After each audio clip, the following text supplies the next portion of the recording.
Well, good evening, everybody, and welcome to Walk-Ons here in beautiful downtown Viera. Alan Slaughterzinski and Hunter Steele with you here tonight for the first of 3 coaches' shows here, and scheduled to appear tonight: Corey Broomfield, Clifton Nichols, Nate Hooks, Ryan Schneider, and Derek Smith, not necessarily in that order.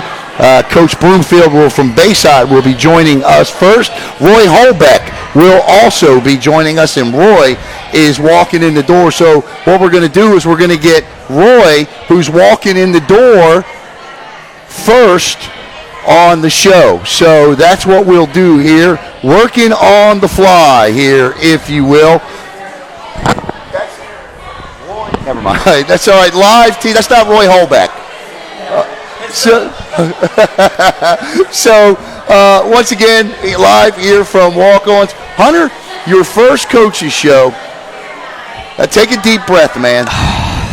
There it goes. I'm excited. We got some good coaches out here today, and I think we're in for a good one. We got some really good coaches out here. So. Are you prepped? Are you ready? Yeah, I believe so. I hope so, at least. I hope the coaches are ready. Well, today's show is brought to you by a whole host of sponsors, but we got a new one here tonight, so I want to make sure I get them in. My man Dan Hancock, your solar coach of the SunShop, 321-213-8363. You can email him at danhancock@mysunshop.com. Well, what does he do? Well, Dan at SunShop, with 20 years of solar experience. SunShop is your local solar installer based here in Brevard County, Florida. They've helped thousands of homeowners transition to clean energy.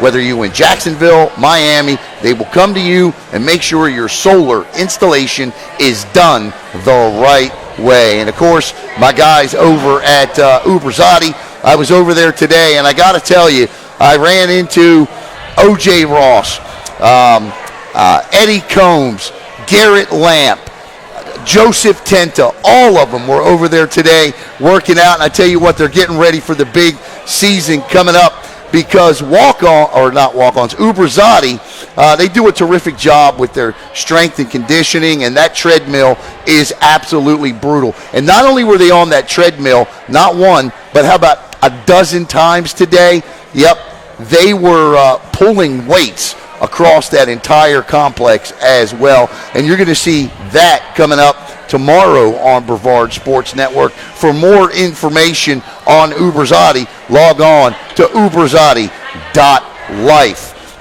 So I'm very excited. And, of course, Kendall Signs, a big sponsor as well. Kendall Signs, I'll be over there tomorrow morning. Design, fabrication, and installation. Kendall Signs, located at 580 Gus Hip Boulevard. For all of your design, fabrication, and installation needs, 321-636-5116. And, of course, Jim and his great staff here at Walk-Ons, they do an absolutely terrific job. They've taken very good care of us, feeding the coaches, and Caleb too. So you know what? I tell you what, that's a 1-and-1 made for sure. Well, before we begin tonight, I want to take a minute to, my heart is broke today. A football father in this community passed away yesterday, and I just want to take a moment to recognize Richard Farmer. I'm sure you know his sons, the Farmer boys. They have run all over this county's football fields and basketball courts for years. And my heart just absolutely breaks. I lost a good friend in Richard Farmer. He's a guy that talked to a lot on the phone throughout the high school football season. And Richard was, I'll tell you, he was a good guy to go to. Richard was a source as well with a lot of information. So I said Corey Broomfield was up first, but actually our first guest has arrived. He is the commissioner of the Mid-Coast Officials Association. Why are we bringing on an official for the coaches show? Well, we felt that it was appropriate to bring on an official to talk about any new rule changes, anything like that, anything that has changed in the world of football. And so we're going to bring on Roy Holbeck. And, Roy, you were making me a little nervous, man. I didn't know. I saw you walking through the door. Welcome. This is the 6th year that I've participated in a coach's show. second for Brevard Sports Network. This is Hunter Steele. This is the first Pleasure to meet year you. that I've ever had an official on. I'm glad it's you, Roy. How you doing, man? Good, Alan. How are you, buddy? Good. Roy, before we get started talking about any new rule changes or some rules that we definitely want to make sure that everyone out there is aware of, tell us a little bit about the MCOA.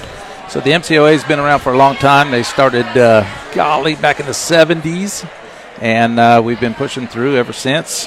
We get a good number of folks in each year, and hey, man, we got a lot of old guys that are retiring, and we're looking for new blood. So if you're ready to be an official, come on out. And they would do that by contacting the MCOA, and you can log on to the website at mcoa.org.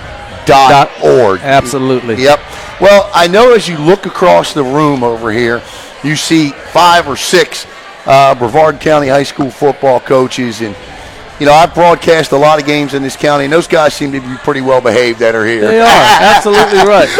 For the most part, anyways. I don't know about that Ryan Schneider guy. I wanted to make sure that I got the most well-behaved coaches for the first show, knowing that you were going to come on. That's awesome. And I want to thank Steve Muzzy as well for helping set this up. Roy, there are so many changes that have been implemented in the sport of football, both for safety and for many other reasons. What are some of the rule changes that are new this year? Believe it or not, this is one of the years that we only had one real rule change. Some editorial changes, but for the most part, rule changes. One, and that is the blocking below the waist in our tackle box, which is 4 yards on either side of the center and 2 yards behind and 2 yards in front of the center. Mm-hmm. All right, so what they've basically done is it used to say that they couldn't go below the waist if the ball was outside of the zone. Right. Now the ball outside of the zone, inside of the zone, it doesn't matter. You can't go below the waist. Gotcha. Okay. Now, when you do these kickoff, I'm sure I saw a bunch of MCOA officials at Ryan Schneider's spring game. Is that something that was implemented then? You talked to them about it then and, showed them then? No, that rule just came out for this fall. It did. It was not. In the spring games, we always revert back down to the 2020 rules. And that was the 2021 rule. So, no, that was something new for everybody this coming fall. Wow, okay. So, last year, obviously with the COVID year, there was so much more that you guys had to be more aware of. Yeah. I mean, there were so many different policies and procedures as it pertained to COVID. Roy, where are we this year with that? I mean, I know there was ball wiping that had to be done last year. I mean, face mask decleansing, all of it. I mean, it was crazy. Right. Yeah, where are we this year with that? Well, as of right now, we are giving each official their choice. They can continue to do the COVID, or they can move forward. So it's the officials that are out there. It's their choice whether they want to continue to do the COVID protocol or not. And the way all these new cases are coming around, it's hard to say, Alan, what's going to happen next, right? Yeah, I tell you, it's definitely wild. And they're talking about this Delta variant, and we just mentioned at the top of the broadcast a very dear friend passing away. I mean, it's absolutely crazy. Can it just please leave us alone? Yeah. I wish it would, buddy. What else do we need to be? I mean, were there rules last year because of COVID that were implemented, not COVID related, but that maybe these teams just didn't catch on to? So, one of the rules last year was you could extend the coach's box. Mm-hmm. Usually it's 25 to 25, and last year I think they went down to the 15 to 15, and that was just to spread the kids out a little bit more. They have reverted back to the 25 to 25 this year. So that's one of the other things that was a COVID protocol that we didn't have to worry about until, now going back to the 25 to 25. If guys don't feel comfortable out there and they want to wear their mask, they want to use their electronic whistle, they're more than welcome to do any of that. Right. We're not going to keep them from doing that. If they feel protected by doing that, then by all means, feel free to do so. Got a question for Roy? Yeah, I was just really wondering, which of these guys over here at the bar usually gives you the most hardest time when you're out there? Let's see. Out of that group right there, I'd have to say it was either Ryan or Derek. Why are we not surprised that it's either Ryan or Derek? But it's all in good times. I mean, listen, we're out there to do a job. They're out there to do a job in the long run. We're trying to do the best for them, and, they're trying to do the best for their kids. So we try to keep them safe is what basically our role is. Roy, is for the parents out there, I noticed this poem on your Facebook page that not a poem, but a writing that's absolutely beautiful. I loved reading it. It's to you, to me, to him, to the parents out there, the spectators, about the officials. And Roy, first of all, let me ask you this. Is there a system in place where you guys review a game and go back and see where mistakes are made or where you got it right? So if it's a TV game, it's watched, it's recorded. It's whatever I can do to get a hold of it. Gotcha. At one time we were doing the huddle. Right. And that got to be kind of expensive, and we couldn't get the coaches to actually send us videotape unless there was a mistake. And a lot of times what they're looking at is not necessarily what I want to see. I want to see dead ball stuff. Right. I want to see how they're doing their dead ball officiating so that we can correct some of that. So the only time now that I really get tape from the coaches is if there was a blown call or something and they really want me to take a look at it. And I will absolutely look at it, and we will use it as a training aid if, there's something that can be learned. In my opinion, the officials don't fail out there. They just may make a mistake, but they're going to learn from it. Each and every time they will learn from those. How well behaved are the parents in Brevard County? Let's be honest. You know what? The parents in Brevard County are a lot more behaved than what we've seen when we go on the road. During the playoff games. I can tell you that. I got you. We've had them come onto the field and that kind of stuff, but not here in Brevard. Here in Brevard, they're pretty good, and I credit the coaches for that. They're the ones that set the rules for that. Yeah, these programs are I know that when they have their parents' meetings, a lot of these programs, I've attended a couple of them, I know they specifically talk about that. If there's a call on the field that you disagree with, you let the coaching on the sidelines handle it. Act like you've been there before. Act like you've got some class, because it's a reflection of the program. It is, and they do a fantastic job with that in this county. So, obviously, we've talked to Steve Muzzy, you, Calvin Wright, in the past about getting officials for the MCOA. It really is a way to continue your athletic career if, maybe you're done playing, but you want to stay involved in the game, but you don't want to be a coach. Right. How did you get involved to become a referee? Believe it or not, I started a long time ago when I was a young airman in Cheyenne, Wyoming, and did 5 years out there before moving down here. And it's like you said, I missed it from high school days, and I wanted to get out there and give back a little bit. So that's how I got into it, and then brought it down here. What's one piece? You've been doing this for a long time, Roy. A couple of years. Yeah, a couple of years. Yeah. What's one piece of advice you would have for those young officials that out there watching that might, I don't know, maybe aren't contemplating coming back for a second year, because you get a lot of officials that'll come for that first year, but then they don't come back. What would you tell them? Yeah, it's tough, Alan. They're the entire time they're on the sideline, they're getting yelled at by these coaches, and it's hard for them, man. You really have to have thick skin, and what I try to tell them during our training sessions is, listen, they're not yelling at you.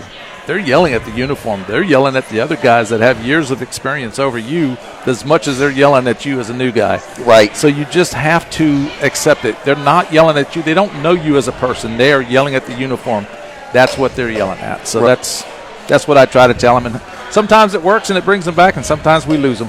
No, I hear you, and I wish we could do more to help bring officials into the MCOA. Again, it's MCOA.org. So we'll let you go on this.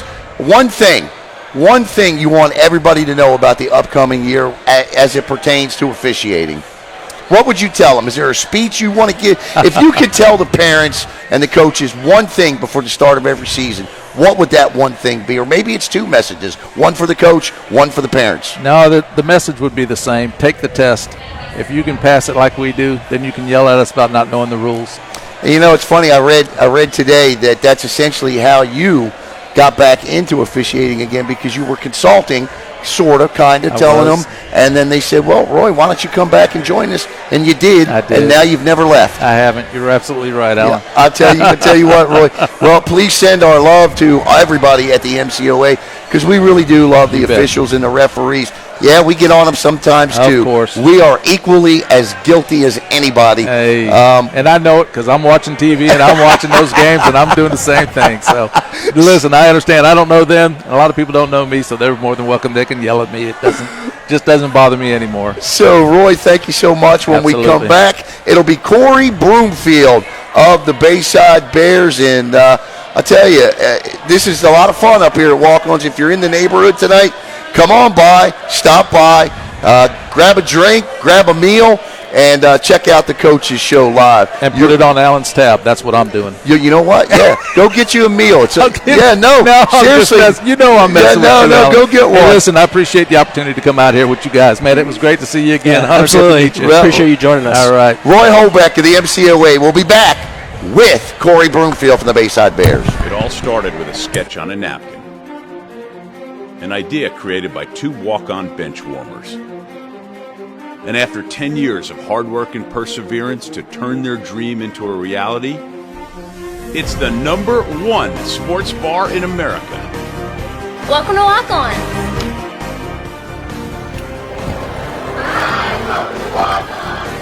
Walk-ons, because everyone needs a little playing time.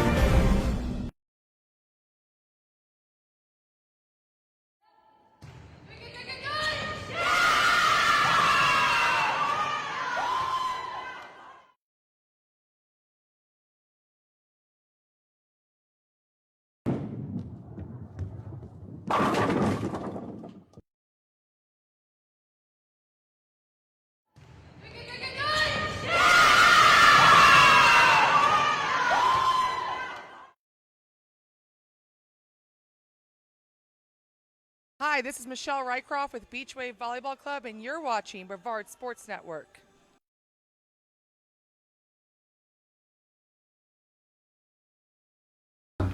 Hey, this is Devon Dudley, and you are watching Brevard Sports Network. Oh, my brother, testify.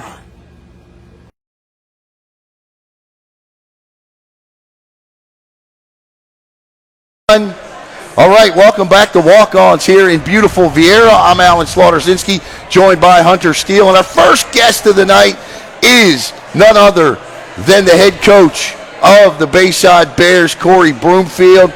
Coach, welcome to the show. Yes, sir. Yes, sir. Always good to have you.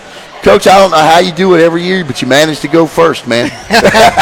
Well, you get a little respect when you got to come from where we coming from. You know, I'm down in the Bear Den, down there in Palm Bay, so everybody else know this their backyard, so I got to drive home. Coach, let me ask you right out of the gate. I saw you in the spring game against Viera. What'd you learn about your football team in that spring game? I learned we're gonna fight. We gotta touch up a few things, but I saw some guys make plays who were supposed to make plays. Alex made a lot of plays. Justice made a lot of plays. But up front, we got a lot of pressure. I think we're gonna have a very, very talented defensive line and a talented defense. We just got to clean up the mistakes. You know, obviously blocking and tackling in the spring game wasn't what we liked, but we were in position a lot of times. We'll make those plays as the season goes on. Coach, I want to go back to last year for just a moment. People are seeing on their screen there a lot of first and some things that you accomplished last year that you hadn't accomplished in a while. Right. It was an opportunity to show those in your program and even out of your program that it could still be done at Bayside. It was done there back in the early 2010s, and you can do it again. Absolutely. You know, last year it was a start. Like I said, we didn't get to go through the schedule that we had. So we had to go through the gauntlet, and it was the icing on the cake was, you know, winning that playoff game, of course. You go play a team that was 7-1 on the other side of the state, and you win, and in the next week, you know, we lose two guys to quarantine, two linemen, and it comes down to the last play of the game. So in my mind last year, we really should have been a fourth or fifth round playoff team, but it is what it is. We didn't get a winning season because we played three other teams that made it to the fourth round of playoffs. But it is what it is. It was exciting. This year, like I told the guys when we had our first meeting in the wintertime, winning season, home playoff game, district title. Those are our goals for this year. So okay, we're not dropping off at all. You're in that 5A8 region, Coach. That's a tough one this year. Yes, sir. When you look at that, you lost 17 seniors last year. Yes, sir. How are we replacing these guys? We reloading. So if you know anything, when you reload, you put the same bullet in there and you keep rolling. I got so that's you. the plan this year. We got some guys that are going to step in and give us the same, if not more, than what we had last year. Like I said, we have a lot of guys that were playing. They weren't starters, but they were on the field. So I'm excited to see what we do. We had a few kids transfer in, and this summer has been excellent. A lot of kids have bought into the program, bought into what we're doing. We've seen some crazy maxes this week, so I'm excited. I'm excited for the season. Coach, I can't wait. Coach, for someone who didn't get to see the Bayside Bears in 2020, how would you describe your coaching philosophy and what you guys bring to the field? We're aggressive, and we're a confident group. We when we take the field, we believe we're going to win every single week. You'll never see a flat team that's not supposed to be there unless you're playing Coach Schneider. And then that week you didn't. That wasn't a Bayside coach team. But every other week we were right there. Like I said, last year we went down. We went up against Rockledge. We were up. We played against Viera. It was close early. All of those higher level teams. When we step on the field, because of the way we work in the off season, what we put in, our kids believe in what we're doing, and we coach our kids to play with relentless effort. And I believe when you do that, you play with relentless effort, and you're a disciplined football team, you're able to play with anybody in the country. It's high school football. Like I always say, nobody's getting paid to play. It's high school football. It is what it is. Any night, anybody can win. Unlike college football, we don't get paid. Yeah, absolutely. Well, and Coach, you were a college football player. Yes, I got another question. How do you use that experience as a player and the SEC, the conference of champs? How do you use that as a coach? Every day I tell my kids about the kids that I play with, guys that I know, the Darius Slays, the Fletcher Cox, the KJ Wrights, the Dan Mullins, the Manny Diaz's of the world. These are guys that I spent the 5-6 years with. KJ Wright, a 10-year NFL veteran, was my roommate. John Banks, Thorpe Award winner. He was my roommate. Mm-hmm. So I know when I tell him what to do and how to do it, I know what it looks like. Yeah, absolutely. So it's pretty much, if you're not doing what you're supposed to, I was like, you're not going to be where you want to be at. That's what it is. While we're on the top of the SEC, your thoughts on Oklahoma and Texas? Oh, I think they're going to, if they do that, they're going to ruin their brand. They're going to become 8-3 and 7-4 ball clubs real fast. But Texas already is. Sorry, exactly. Coach Manny, but they are. But I think it's great. I think that's what college football is going to. It's going to be 16-team conferences. And, I mean, I think it's great for them to play that type of competition every single week because that's what it is in the SEC. So I think it's good. Coach, the elephant in the room is, we kind of talked in the spring, and I asked you who the quarterback was going to be. Yep. And you said when you know to tell you. Right. So, look, the left-handed gunslinger, no quarterback is easy to replace in the NFL and college and at high school. Absolutely. Do you know who it's going to be going into camp? I don't know. Okay. So we went through this summer. It's been exciting, but we still do not know who the quarterback is. We know somebody's going to be there, but it's one thing I learned from Coach Pettis. I coached with him at Childs High School. He used to coach at Sebastian River. He told me quarterback is another position, so that's how I'm treating it. You didn't ask me who the starting right guard. Who said that? Coach Kevin Pettis. Quarterback is another. What is he? I got to meet Coach Pettis. Hey, Coach Pettis won a lot of football games. So was he a quarterback? No, he wasn't. He was a lineman. So that's why he said that. And you know what? That's the philosophy I'm gonna take. It's another position. Just like you didn't ask me who started left guard, I don't know who started quarterback. You know what? That is. Let me just say this. That's the best coach speak in the world when it comes to not telling me who you started quarterback. That's good. Coach. That's quality stuff right there. That earns you 5 more questions. All right. So, what's the difference between the two guys that are going to be battling? Who are they? That's a great question. We actually got another guy that entered the race this summer. Well, what is the difference? One's a runner and one's a pure passer. Gotcha. Brett, you saw him in the spring. Brett can throw the ball. Very, very strong arm. And then we have another guy. He just transferred in from Georgia. He's a runner. So we got to figure out who can get the job done, who can take it, and what gives us the best chance to win. Let me ask you about your line. What are you looking like in the trenches? I know you lost some players up front. We're gonna be small as always, but I got some guys that are tough, some guys that are gonna fight and give us what we want to do up front. So I'm excited about them. It's a smaller line because this year we're gonna bank on the defense plan. Coach Eves, we put a lot of pressure on him. My philosophy is we're gonna put our best 11 guys on defense and everybody else can go play offense. So let's talk about two of those guys, Alex Williams and Justice Durant. Absolutely. Because I love these guys. Yep. You know, somebody labeled them as breakout players. Right. Nah, they ain't breakout players. They didn't already broke out. Absolutely. I mean, if you saw that football game last year against Cocoa, then you know these guys are as legit can be. They're two of the best players in this county. Absolutely. I've hyped them up enough. You tell us about them. Well, Justice, a lot of people don't know this. He led the county in rushing last year. I don't know if people understood that. Yep. His first game start was against Rockledge. He rushed for 100 yards. Then the next 3 weeks, he rushed for over 200 yards.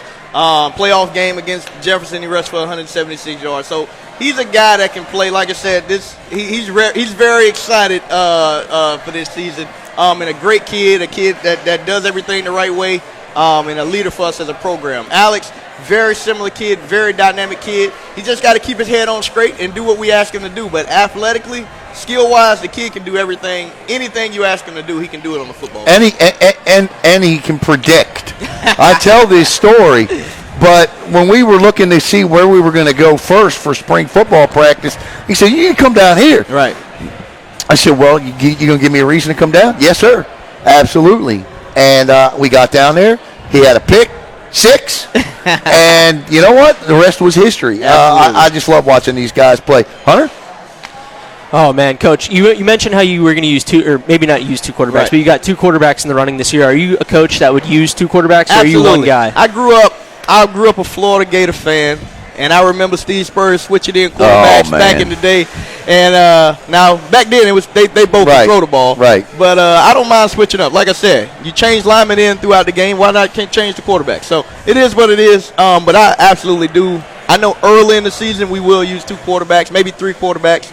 To figure out who it is, because whoever's in, they're going to be handing the ball to Justice, so it's fine. Man, you really got us as a disposable position, and I say us because it's my former position. Coach, let's take a look at your schedule. They're looking at highlights on the screen of Justice, and then they'll see Alex coming up. First 4 games at Space Coast, home to MCC, Rockledge, and Satellite.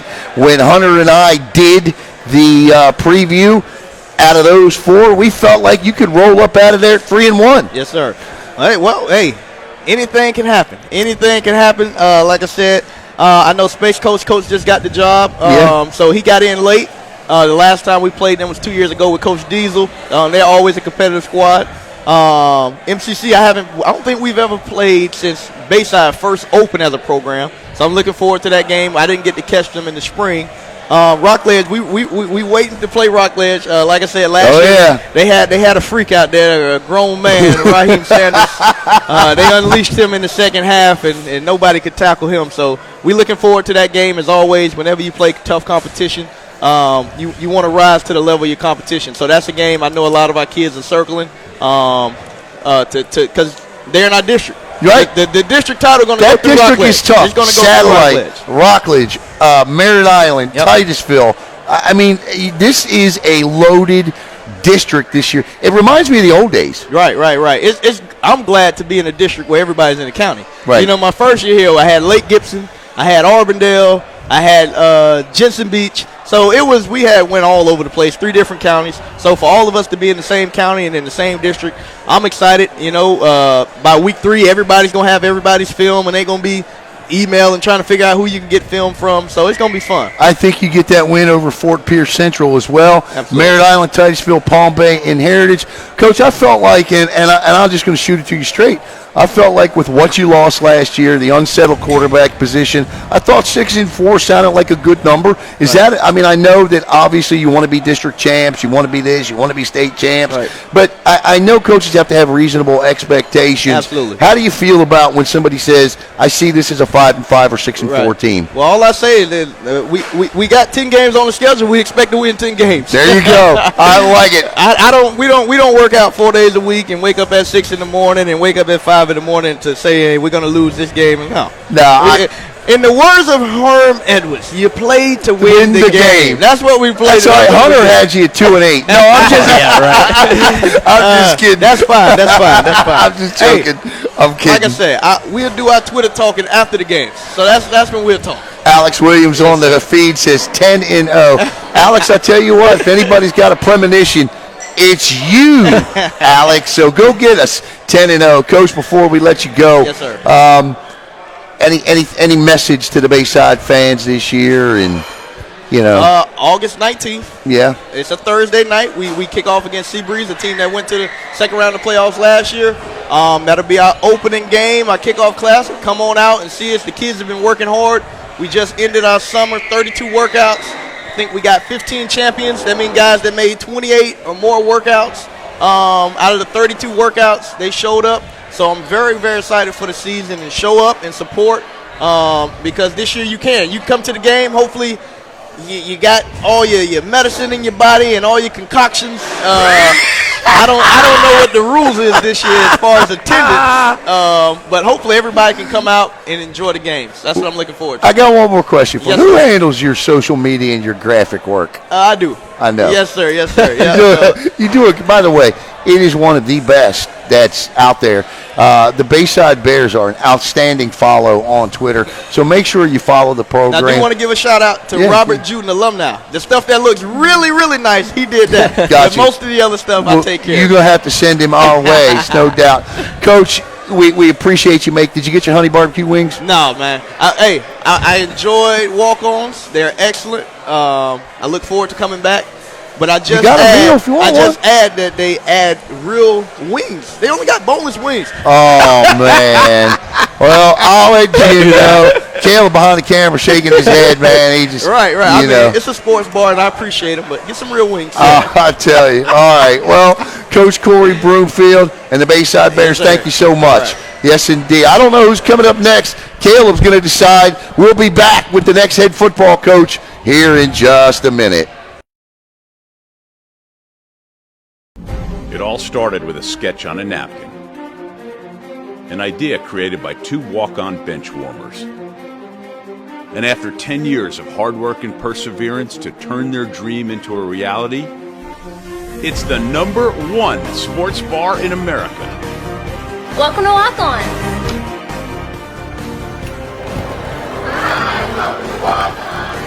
Walk-ons, because everyone needs a little playing time.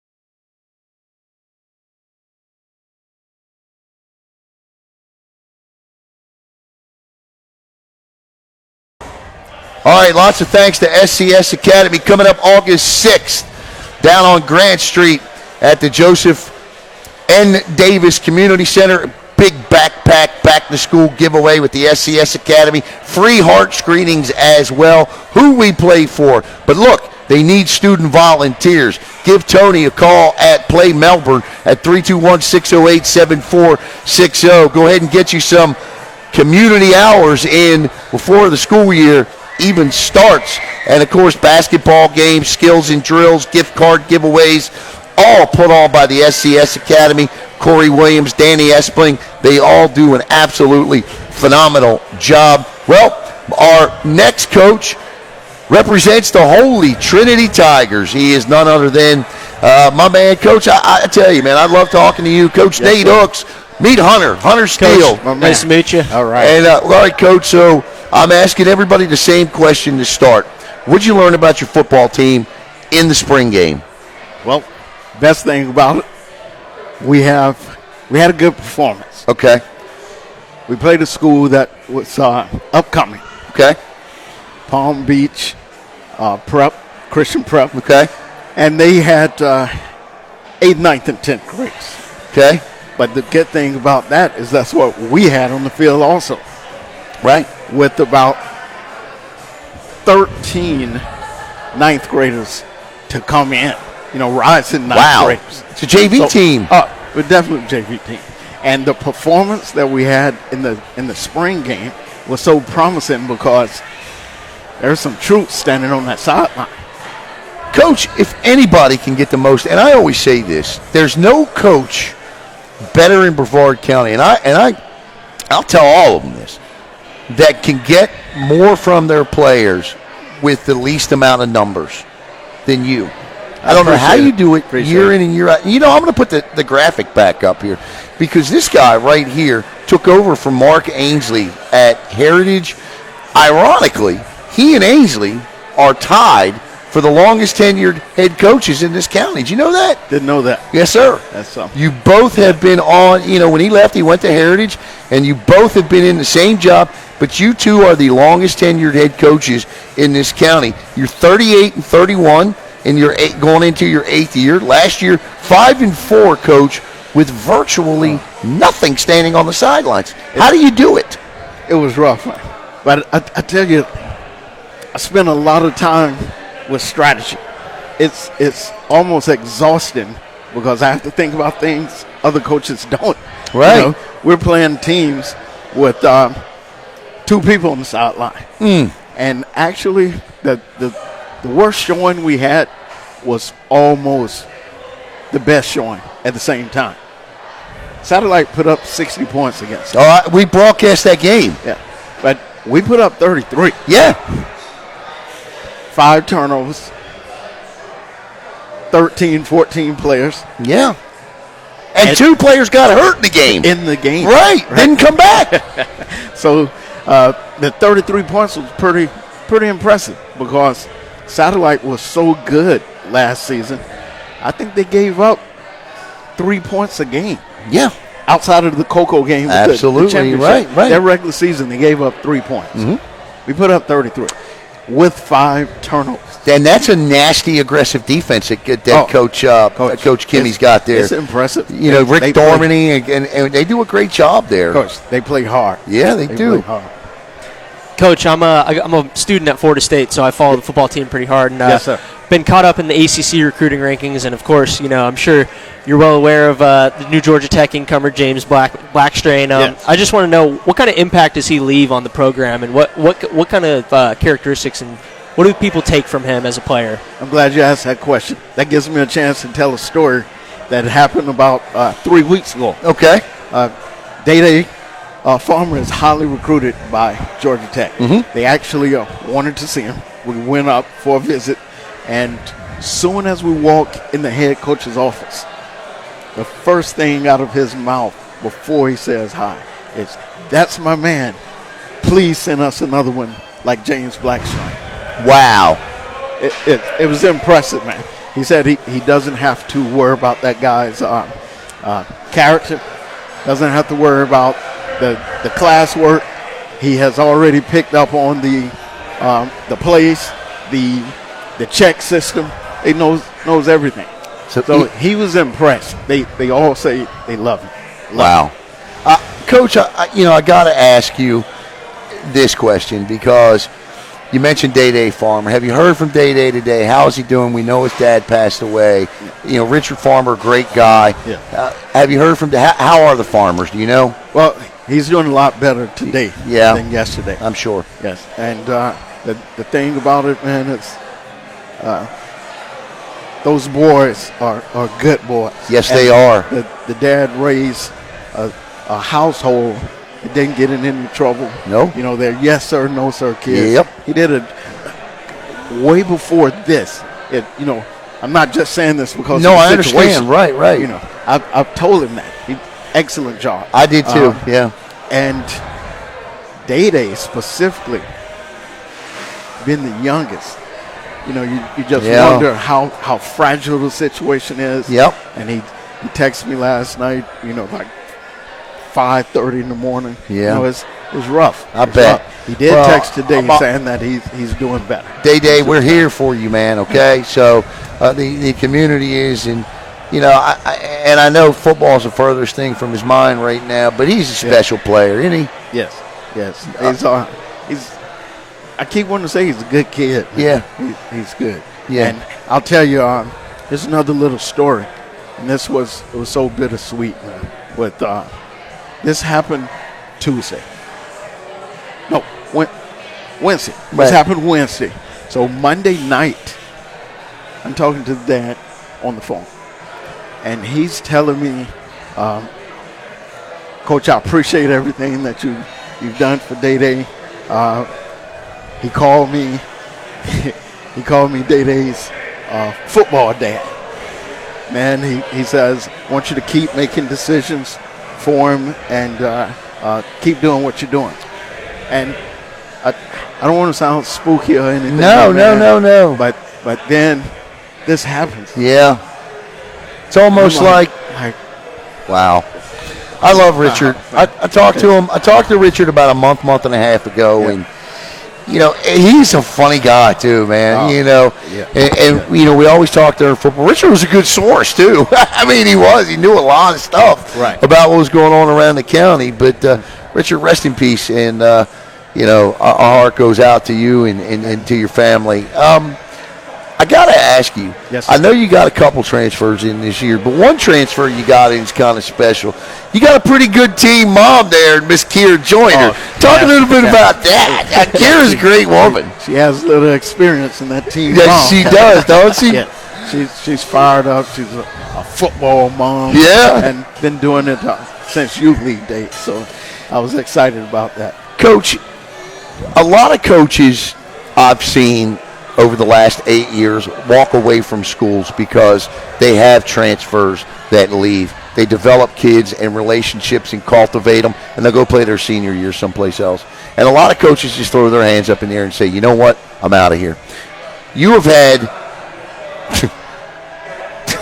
arguably some of the best football players to ever come through Brevard County start at Holy Trinity and finish somewhere else. Yes. Coach, what keeps you coming back? Why aren't you frustrated? A few words come to mind. Okay. I don't have one issue with any of the guys that have transferred. Matter of fact, Big Davin, he texts me all the time. Good kid. Jay Sean Corbin. Yeah, Jay Sean, great all kid. the time. If there's a situation, no one makes a decision thinking they're making a bad decision. Right. You just don't do that. Right, it's not human nature. So for whatever reason that a person decides to transfer, then that's what he and the family thought was best. And I support him, talk to him, still talk to college coaches for him. Yeah. And everything. I love that about you, Coach. I've never seen you I've never heard anybody say, Coach Hooks, holds a... No, Coach Hooks loves his student athletes. Coach Hooks will do anything for them, whether they're there or not there. And even the kids you work with that aren't in your program absolutely love you. Yeah, I appreciate that. Coach, I would argue that... I just want you to know, I don't mean to interrupt. He went to MCC, by the way. Oh, no. Yeah, Coach, I got to ask you about that. Exactly. Because I've seen it firsthand. I got to ask you, I've seen you build one of the strongest cultures just in Brevard County football as a whole. What is it that you preach to your players week in and week out to build such a strong team? Because you're getting kids to college. You guys are competing. Alan mentioned the number disadvantage. What is it that you preach to the kids day in and day out? Well, they work hard. Yeah. I don't really even talk about it. They buy into what I'm selling. It's not so much. Matter of fact, a few years ago they started. We're different. W-E different. Gotcha. We start feeling like that. The school is. I call it the best of both worlds. Academically, 100% of the students qualify to go to college. It's an amazing streak they're on. Not 99. No. 100%. And then athletically, all the way around the board with men basketball, boys basketball, the volleyball team, the soccer team, everyone there performs and competes pretty well. Yeah. As far as football specifically, there are only 2 teams in Brevard County that have gone to the regional semifinals the last 3 years in a row. 2. And they're both called Tigers. That's right. That's it. And that's right. I don't know, some people probably don't know that. It might be a little secret. And there was only one school this year with an All-American as well. That's you. James Blackstone was a Sports Illustrated second team All-American, yeah. In football, yeah. And we only have one other one in the county. She was a softball pitcher. So, you're absolutely right. She was All-American? Yeah, second team, yeah. Second team All-American. Freshman, Jazzy Francis out of Melbourne. Yeah. So Coach, tell us about the guys on the team this year. We know about Day. Tell us about some of the guys that are going to excite us this year at Holy Trinity. Well, Day is one of the old guys. Yeah. As a 10th grader. We legitimately, no ifs, ands, buts about it. We're going to be good, but we are going to have a JV team playing varsity football. 2025. That's it. Yeah. That 2025 class is loaded. It's talented. They bought into, as you say, the culture, the HT way. They're in. They're fired up. And then we have a couple of older guys. We have Jaden Gowans, right, who's a senior. We have Thomas Nargi, who's going to be competing for the quarterback position. And then we have Ty Englehart, who's transferred from Mel High. And along with a couple other returning seniors. So that group. Is he your quarterback, Ty, or you got a couple quarterbacks? Well, we have Ty and Nargi. Okay, right. Are battling for it, and starting Monday, time is winding down. That's right. Waiting on one of those guys to separate us. I don't want to be the one to pick. That's right. I stay out of that. You will start seeing who is the starting quarterback. Okay. The players will see it. The other coaches will see it. The two guys will see it. It's a progression. It happens. Yeah, it happens. Matt Camerata. Yes. Love Matt. Man. He's been with you side by side all these years. Yes, sir. Talk about Matt a little bit. That's 7 years. Yeah. And actually, we coached 1 year in Titusville together. So, that's the guy, man. I trust him. Don't have to worry about any kind of shenanigans. No. Yeah. Zero problems. Right.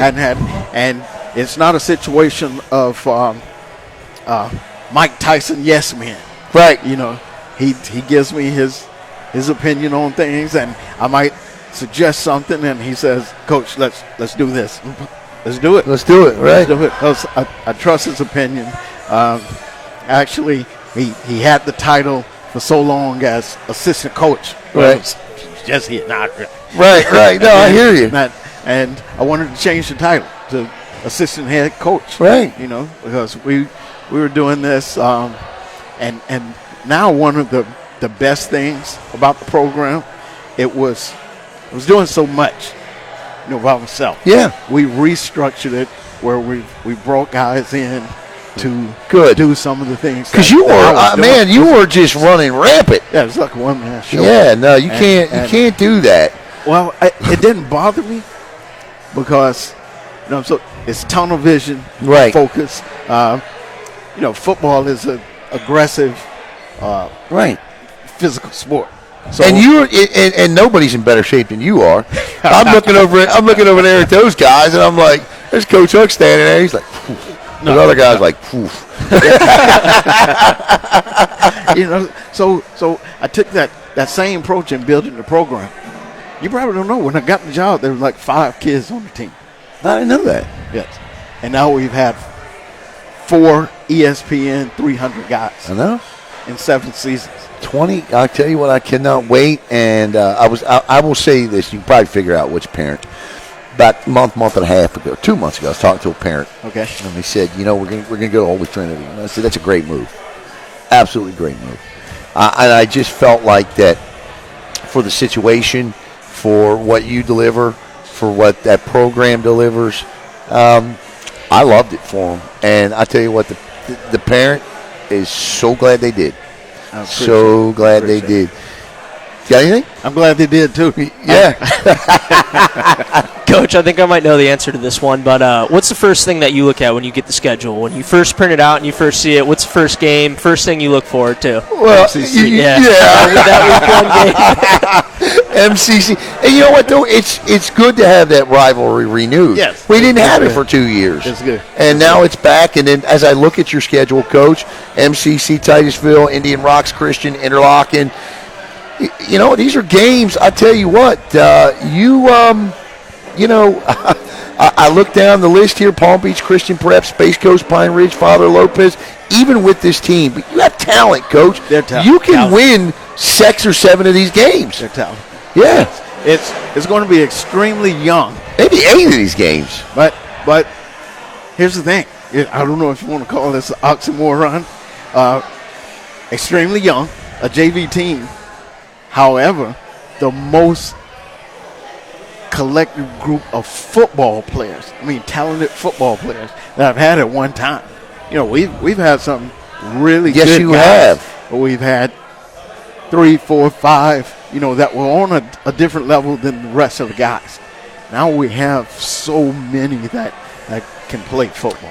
2A Region 2, Coach, before we let you go, and I always appreciate, and Coach Hooks is always going to be on the First Coaches Show. There's no doubt about that. Before we let you go, Coach, what message do you have for the Holy Trinity faithful as you get set to walk into camp on Monday or Tuesday? Because we'll be over there. We'll be poking our nose in the door next week once you get on. Right. But what message do you have for the Holy Trinity faithful as you get set to start a new season? Well, I like the direction that the program is going in an aspect of notoriety. As a football guy, sure, I knew what was happening. Right. I understand the X's and the O's and the success of ESPN, 300 guys, and Sports Illustrated guys. And the masses might not have if you're not an avid football guy. Right. But what I like about the program and the school and the fans is now everyone's starting to notice it. I like that. It's rewarding, it's pleasing, and everyone is excited. And that $5.3 million facility helps too. Beautiful. A lot. I love that facility. Matter of fact, one of the rising ninth graders asked me today, Coach, why do we have to play away games? Yeah, I don't know why any of your teams from Brevard County wouldn't want to just come there. Yeah, 10 home games. Right. No, I hear you. Got anything else for Coach Hooks? Yeah, Coach. I got to ask you one last question about the starting running back for my Florida State Seminoles. You had a tough year last year with the COVID year and coming off the injury, but how excited are you to see Jay Sean coming back this year? He looks like he's going to be the starting running back for this squad. How excited are you just to see him? I'm happy for him, man. Coming off of that injury at Texas A&M and, the COVID season, and that guy is a monster. Yeah, absolutely. He's good. He was heating up there at the end, too, that 3-touchdown game in the last game of the season. Is there a story you can tell us about a young Jay Sean at Holy Trinity that would be funny? Yeah, this is a good one. I hope you're watching, Jay Sean. What you got? Okay. I was, it was a pregame. Right. And the guys, maybe 4 or 5, told me, Coach, I forgot my girdle. Coach, I forgot one of my cleats. Coach, it was just going on. Yeah, and I'm like, that's it. I don't want to hear this again. Anyone else comes to me about leaving something, that's it. We're going to have problems, man. So I go in my office after that little speech because, it was unbelievable. I'm telling you, it's like 6, 7, 8 guys. Murphy's Law, forgetting stuff. Right. So sitting back in my office after I make that speech, and I mean it now. Right. You guys got to grow up and stop leaving stuff. Jay Sean comes in the office and says,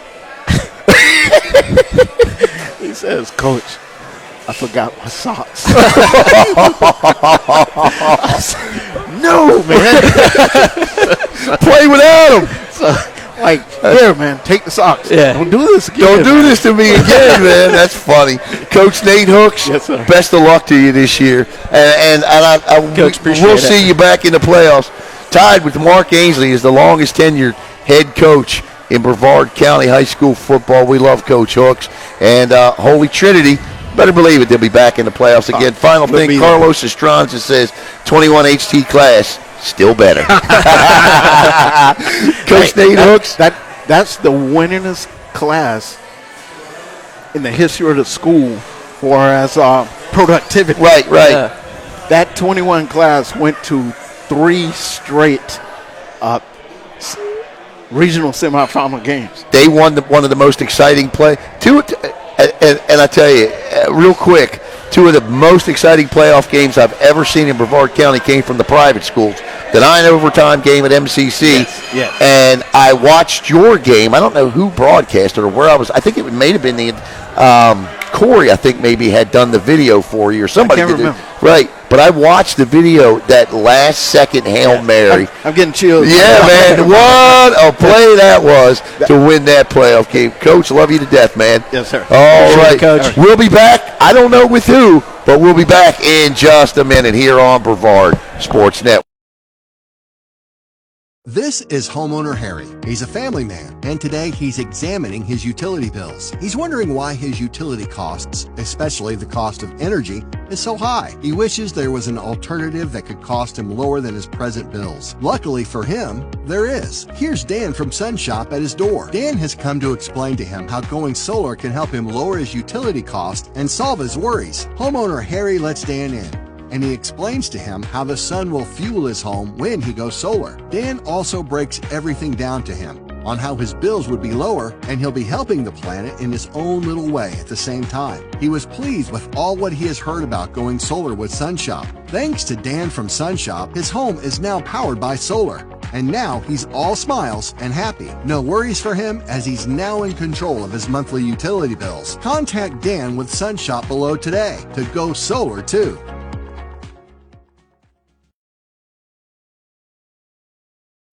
It all started with a sketch on a napkin. An idea created by two walk-on bench warmers. And after 10 years of hard work and perseverance to turn their dream into a reality, it's the #1 sports bar in America. Welcome to Walk On.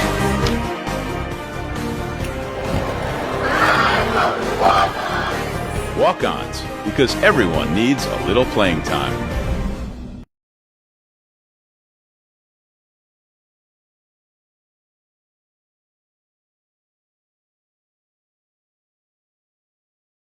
Hi, this is Michelle Rycroft with Beach Wave Volleyball Club, and you're watching Brevard Sports Network. Yep.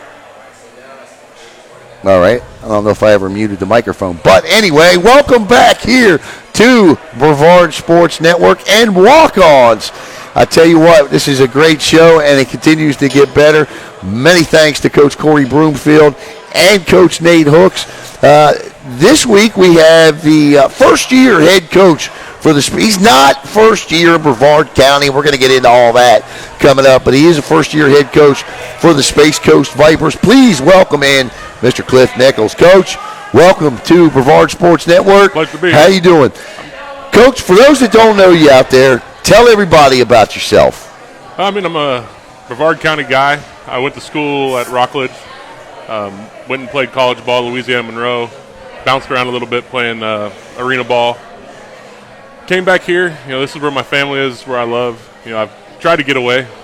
Always bring me back in. Now, you're not going to get off that easy because you were part of Rockledge's first ever state championship team. That's correct. Talk about that team a little bit.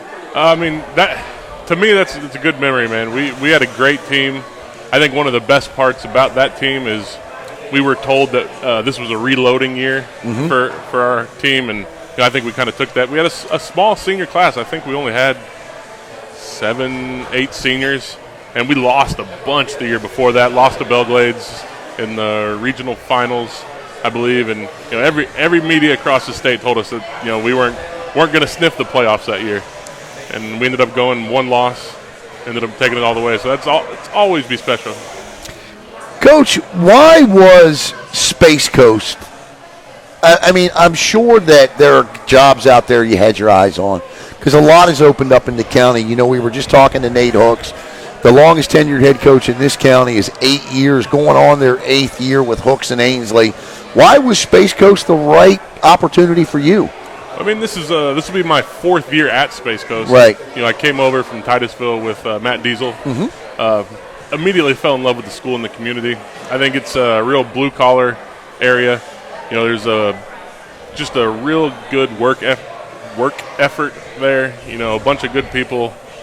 I really don't know what it is. I can't really put my finger on it. There's just something about, I went through 2 head coaches there on staff, and this will be my first year as a head coach there. And once I got there, I just didn't want to leave. That's the thing I think that the student athletes are going to buy in with you, and that's the fact that a program doesn't buy in unless they know there's going to be stability there. I love the fact that you have been there for 4 years. Now you're the head coach. It almost seems like, well, not almost, it is the natural progression. Tell us about your coaching style. I think my coaching style all starts with the relationships. I think you can't ask a kid to do something for you unless, you've built a relationship with them. So I try to, reach each kid on, kind of a personal level, and, because they're only going to do as much as they want to do for you. Right. So you can't ask a kid that you don't know and you don't talk to. You can't ask them to go above and beyond if they don't know you. Right. So to me, the summer was super important for me coming in there, and that's always kind of been one of my big joys is the summer and building those relationships with the kids, because you get time to build relationships during the fall, but the off season in the summer is where it really starts with the relationships, and that's probably my biggest thing. X's and O's, there's a lot of guys that can do X's and O's, but, there's not a ton of guys that can build quality relationships. No, I agree. Coach, as a first-year head coach, what would you say is really more important, having all the skilled ball players out there, or really having a strong team culture? Oh, definitely culture. If we're talking position-wise, I'm an offensive line guy, so having a good quality offensive line is always a good thing. But, culture is number one. You can look at it kind of like the all-star aspect. You can always have a team filled with you take any all-star team, I think, will lose to a team that's been together, that wants to play for each other, that wants to, that's in the trenches together. And so culture, to me, is the number one aspect. Don't get me wrong, everybody wants to have a bunch of 5 stars. Yeah. But if you got a bunch of 5 stars that don't buy in, it doesn't mean much. Yeah, absolutely. And who are those potential 5 stars that you may have on your roster this year? Unfortunately, I don't think we got a lot of 5 stars. We've got a bunch of great guys. I think the 2 that stick out in my mind are Bursler and Julian Chrisman. Mm-hmm. Those are the 2 guys that they're going to be seniors this year, and I've kind of Julian being one because he was an offensive lineman, and I've been an offensive line coach my first 3 years there, so I've built kind of a relationship with him, and he's a tough working kid that's going to go out there and do whatever you ask him, and he's a emotional kid, but in a good way. Sometimes not in a great way, but he's just one of those kids that he'll do whatever you ask for him. And then I'm sorry, go ahead. Oh, I was going to say Bursler. He's one of our jack of all trades. Man, that's a guy that was able to fill in for quarterback for us last year. He's our punter. He plays linebacker. He's played running back. He's one of those guys that we can put on the field in Swiss any Army position. knife. Oh yeah. It's the only problem is we only got one of them. Yeah. You only need one Swiss Army knife. Yeah, it's true, right? Coach, being at a junior senior high school, I often think about this because I think, man, what an advantage, to be able to get those 8th graders and talk to them and cultivate them to, mold and shape them into your program. How much of a bet? I've never really, Coco obviously, but how much of an advantage is it to be able to coach at a school that's a junior senior high? Well, first, I got a funny story about that. So my first experience at Space Coast, Coach Diesel brought me in and was showing me around. So I walk into the weight room and I look around and I'm like, this is the smallest team I've ever seen in my entire life.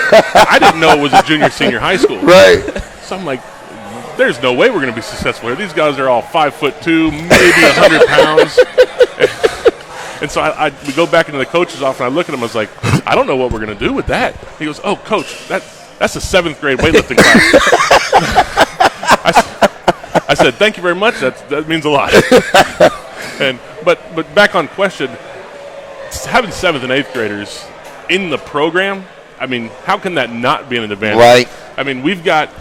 I've got 3 kids that have been incoming 7th graders that have been active in our summer program and maybe missed 2 days. They're surprisingly, they're some of the most bought-in guys we have. Yep. And if you can have those guys there for 5 years in hopefully the same system, I mean, how can that not be an advantage? Coach, when you look at Space Coast, I mean, you go back over the years. I mean, 2-6 last year in a COVID year, and I get it. We're going to throw last year out the window. But you go back and look, and, I mean, coaches have won there, 7-8 win seasons there. Obviously, you're retooling there and rebuilding a little bit. Where do you start? How do you you've been there for 4 years, so obviously I'm sure there's been nights where you said, if I was the head coach, this is where I would begin. Where did you begin?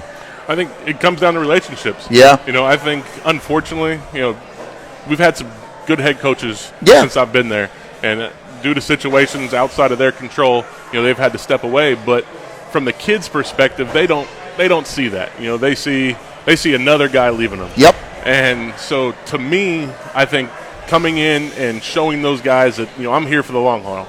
I want to win every game I play. Yep. But my thought process is, how is this program going to be 5-10 years in the future? I want to be there. I want to be there until I don't want to be. Yep. So I don't want to 1-2 year and get out of there. So it's about showing the kids that I'm willing to put in the work with them. I'm willing to do all the hard things that I ask of them, and then I'm here for them. Above and beyond football. So, I mean, that's the number one thing for me. Yeah, it's almost the mentality where you leave it better than you found it. You know what I mean? And I look at around the county, and unfortunately we don't see that a lot. We saw John Wilkinson do that at Cocoa. That's a rare occasion. We talked about some of the players. Coach, the quarterback position. Obviously, everybody wants to know about that. What do you got going on at the quarterback position? The quarterback position, that's still kind of up in the air. So it's a battle. So we've got a couple possibilities. I think our number one guy going in the fall is going to be Thibodeau. Okay. Unfortunately, he didn't have a great year last year due to some injuries, and we kind of did a little quarterback carousel trying to find something to work last year. And he didn't get a ton rep in the spring because unfortunately due to baseball he was under COVID protocol, and so he didn't get a ton of reps in the spring, but as of right now, I'd say if I had to pick a starting guy, that would be the guy tonight. Coach, if you had to describe your offense in one word, how would you describe it? Methodical. I like that. Are you a guy that's going to pound the rock, or are you going to air it out? I mean, I'm a Rockledge wing G guy, I figured that. Boom, boom. He's an offensive line guy. He's definitely running the football. I'd have to transfer as a quarterback. I had to get hey, if you're only throwing eight times a game, I want to throw 8 big times a game. No, I love. You know what? Hey, I can make that work. Coach, about your family, we get to know.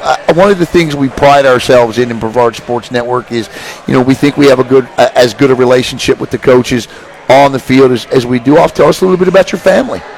Well, my wife, I've actually known since 6th grade. Wow. Yeah, so we went elementary school sweethearts. Yeah, well, middle school. We were middle school. Kennedy Middle School up the road here. That's cool. Yeah, so we met in 6th grade, and we're friends. This is the kicker. Asked her out in 9th grade, and she turned me down because I was an athlete. So that's took a complete turnarourn. Now what's her name? I'm sorry. Leslie. Leslie. Okay. Yeah. And she's probably she's my biggest supporter. Yeah. She's organized the coach's wife group, and she doesn't miss a game. So she excited to be a head coach's wife? Excited and nervous. Sure. It's a lot. It's definitely it's fun to watch. Yeah, it's a lot more on her plate, a lot more on my plate, but she's stepping up to the challenge, man. She's really doing a great job. And any children? I've got 2 kids. I've got a 5-year-old. We call him Bear. Okay. I'm an Alabama fan. Yeah, no, I was going to ask you about that. But he's actually Clifton the third. Okay. And then we have a little less than a 1-year-old Colt.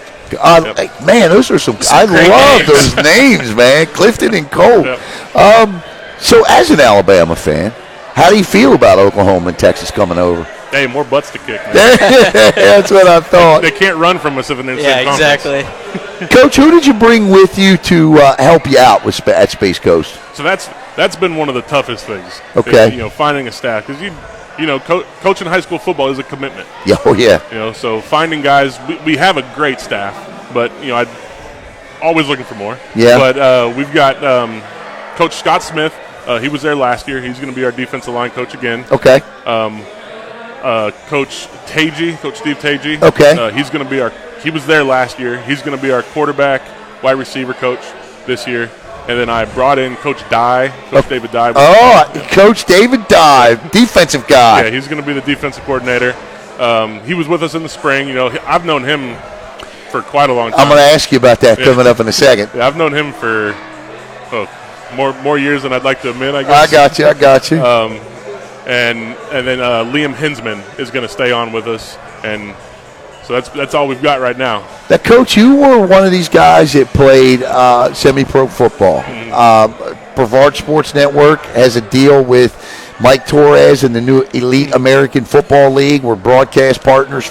We're broadcasting the game of the week in the new EAFL for them. Tell us about your semi-pro. How much fun did you have? I mean, I know you played for the Phantoms and Space Coast here. And tell us about that. I actually played for Torres. Did you? Okay. With the Phantoms. Right. Semi-pro football is a very unique experience. Oh, yeah. You know, I've had some of the best times playing semi-pro and some of the worst times playing semi-pro. Yeah. You know, so it's a hard thing to describe. Okay. You know, it can differ from week to week, you know, game to game, player to player. Mm-hmm. You know, I've played against some of the best players I've ever played football against at that level. One week, and then the next week I'm playing with a guy that shouldn't touch the field. Right. You know, so it's a very, very unique experience. I loved it. I mean, I played it for longer than I'd like to admit. Won some championships. Yeah, won quite a few championships. Yeah, you won some championships. I mean, that Orlando Phantoms team was pretty stacked. Yeah, we had some ball players. Yeah, no doubt, man. I love Torres too. You have anything else for Coach? Coach, in 2021, I just want to know, from someone that's from, I guess, the southern part of the county, what's the first game that the Space Coast Vipers look forward to on the schedule? I mean, for us, it's always Titusville. Yeah. You know, I mean, that's number one. It means a lot to Space Coast. It means a lot to me coming from Titusville. That's probably my number one game. It's a great pick. Well, Coach, as we get set to wrap up here with you, what would you want those from the Space Coast Viper football community to know? You know what? Before I even get to that point, I'm not going to put you on the spot. I'm not going to ask you, but I did hear a rumor that there's a new athletic director at Space Coast Junior Senior High School. We'll get into that in the next episode of BSN Sports Talk. So, as you get set to embark on your first year as a head coach, what would be the message to the community? Because every high school football program is interlocked with their community. What's your message to the Space Coast community? I mean, I think it's come out and support us. We want to put on a great show for the community. You know, I think the football team can be, you know, that center point of any good community. Mm-hmm. And I think, you know, just like when I was back at Rockledge, I think when the community football team's good, I think the community's good. And if they can show us the support, we're going to try to do the best we can do to put on the best show that they can see. As a Ravens fan, I can tell you two things I love about your program. The purple, and I love the fact some of my best friends were offensive linemen as a former quarterback, so I love the fact that you're an offensive line guy. Coach, thank you so much for taking a couple of minutes with us here. Yep. Yeah, Coach, I appreciate the time. Sorry about that. I appreciate you having me. We got two coaches left. It's either Ryan Schneider or Derek Smith, and it don't matter. We'll shake them up. Rock, paper, scissors. Right, and bring them in. We'll be back after these words from UbrZati here on the Brevard Sports.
and 1.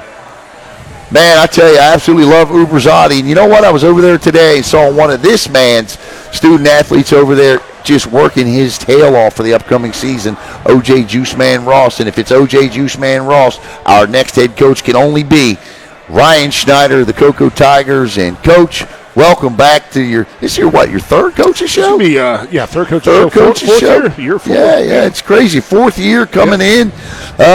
Coach, you're let me just start with this. We did your spring inter-squad scrimmage. What'd you learn about your football team in the spring? That we, after losing a lot of great players, that we're still going to be pretty good. We take a lot of pride at Cocoa of not just having a strong varsity, but having a strong JV and a strong Little League that filters into our school. So we have some names that people won't know, but they're going to be pretty good football players. I'll tell you, Coach, I was impressed. I saw Vic battle today over at UbrZati, O.J. Ross.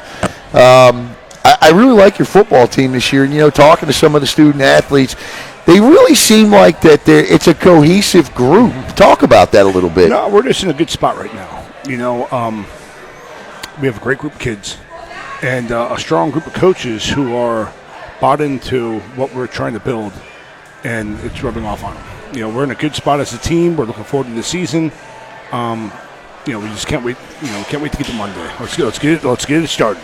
You are one of the guys that, man, I tell you, it's wild because I love watching your practices because it's really like going to. I've been to both. I've been to NFL, college, and high school football practices. And you really run your practice like a college football practice. I mean, it's incredible what you do there. Well, we take it serious. Yeah.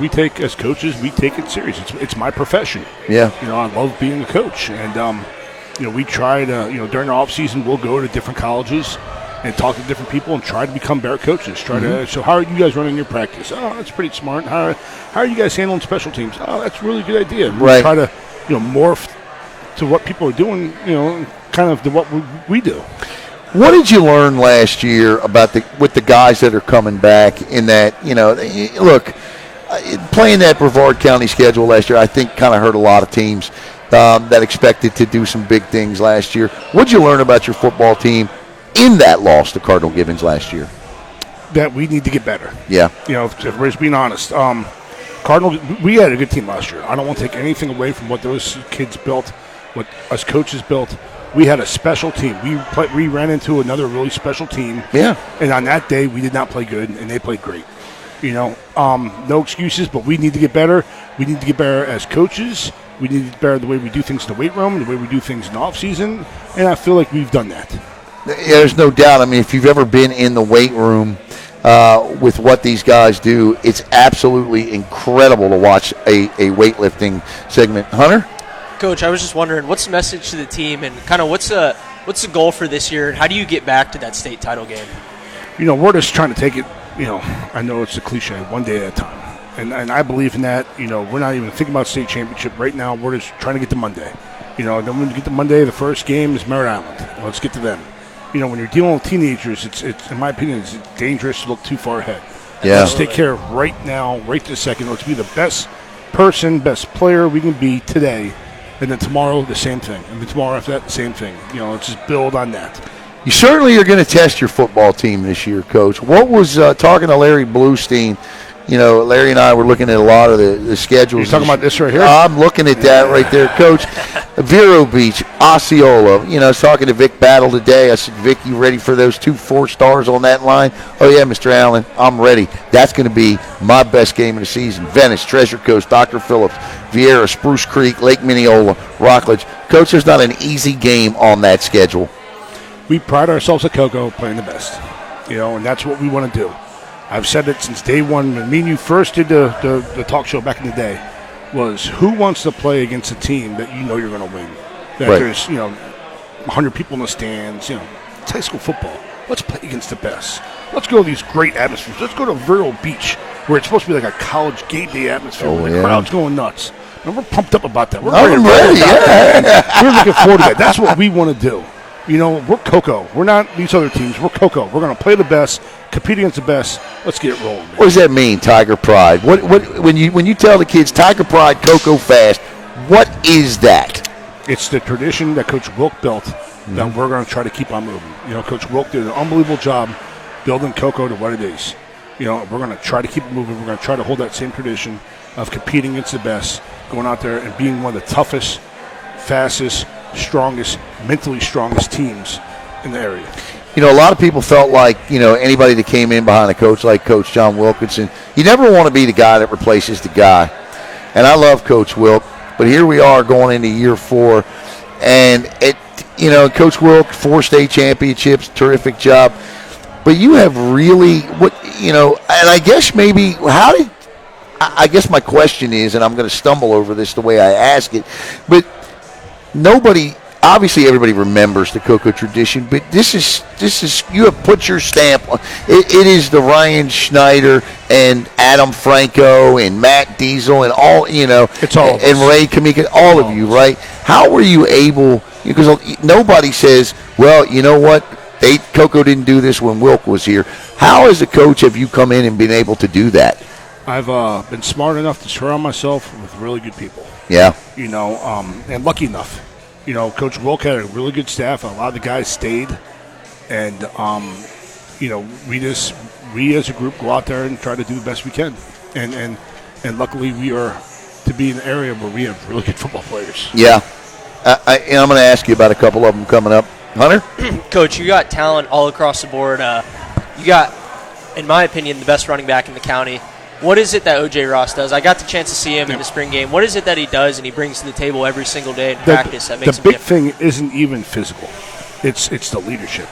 You know, everyone knows when O.J. speaks, it's, all right, shut up and listen. You know, O.J.'s a leader. He's been a leader literally since day one he walked on the campus. And everyone respects him and everyone listens, and he handles it well. You know, he doesn't let that go to his head. He doesn't overdo things. Yeah. You know, he's a strong leader, and that's the biggest thing for us. Now, you know, he's gifted, he's fast, he's athletic. You can move him all around. He plays receiver just as good as running back. But for me and for us, it's the leadership quality that he has that's, you know, unbeatable. You know, I'm going to ask you about Davin because as a former quarterback at UCF coach, Davin makes the transfer. We're talking to Nate Hooks. Nate Hooks loved Davin, understood the reason why he made the transfer, still talks to Davin. What is it, what have you seen from Davin, and, what are some things he needs to work on? He's got God-given ability that most human beings don't have. You know, he's...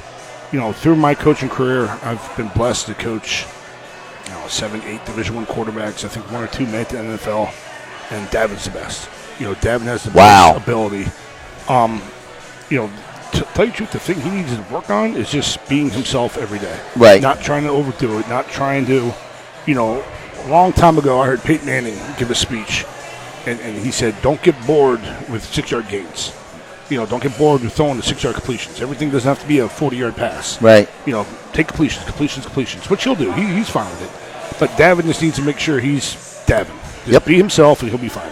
Coach, I was looking at, and I know that a lot of you coaches don't pay too much attention to it, but we do. We have to. I was looking at, 247 recruits, and as I went through the list, it's Cocoa. You might see Jamari Lyons in there from Viera, but then it's Cocoa again. I think he had 4 guys in the top 100 and 150. It was absolutely incredible. And you pick up another one in a young man, Virgil Marshall. How's he fitting in?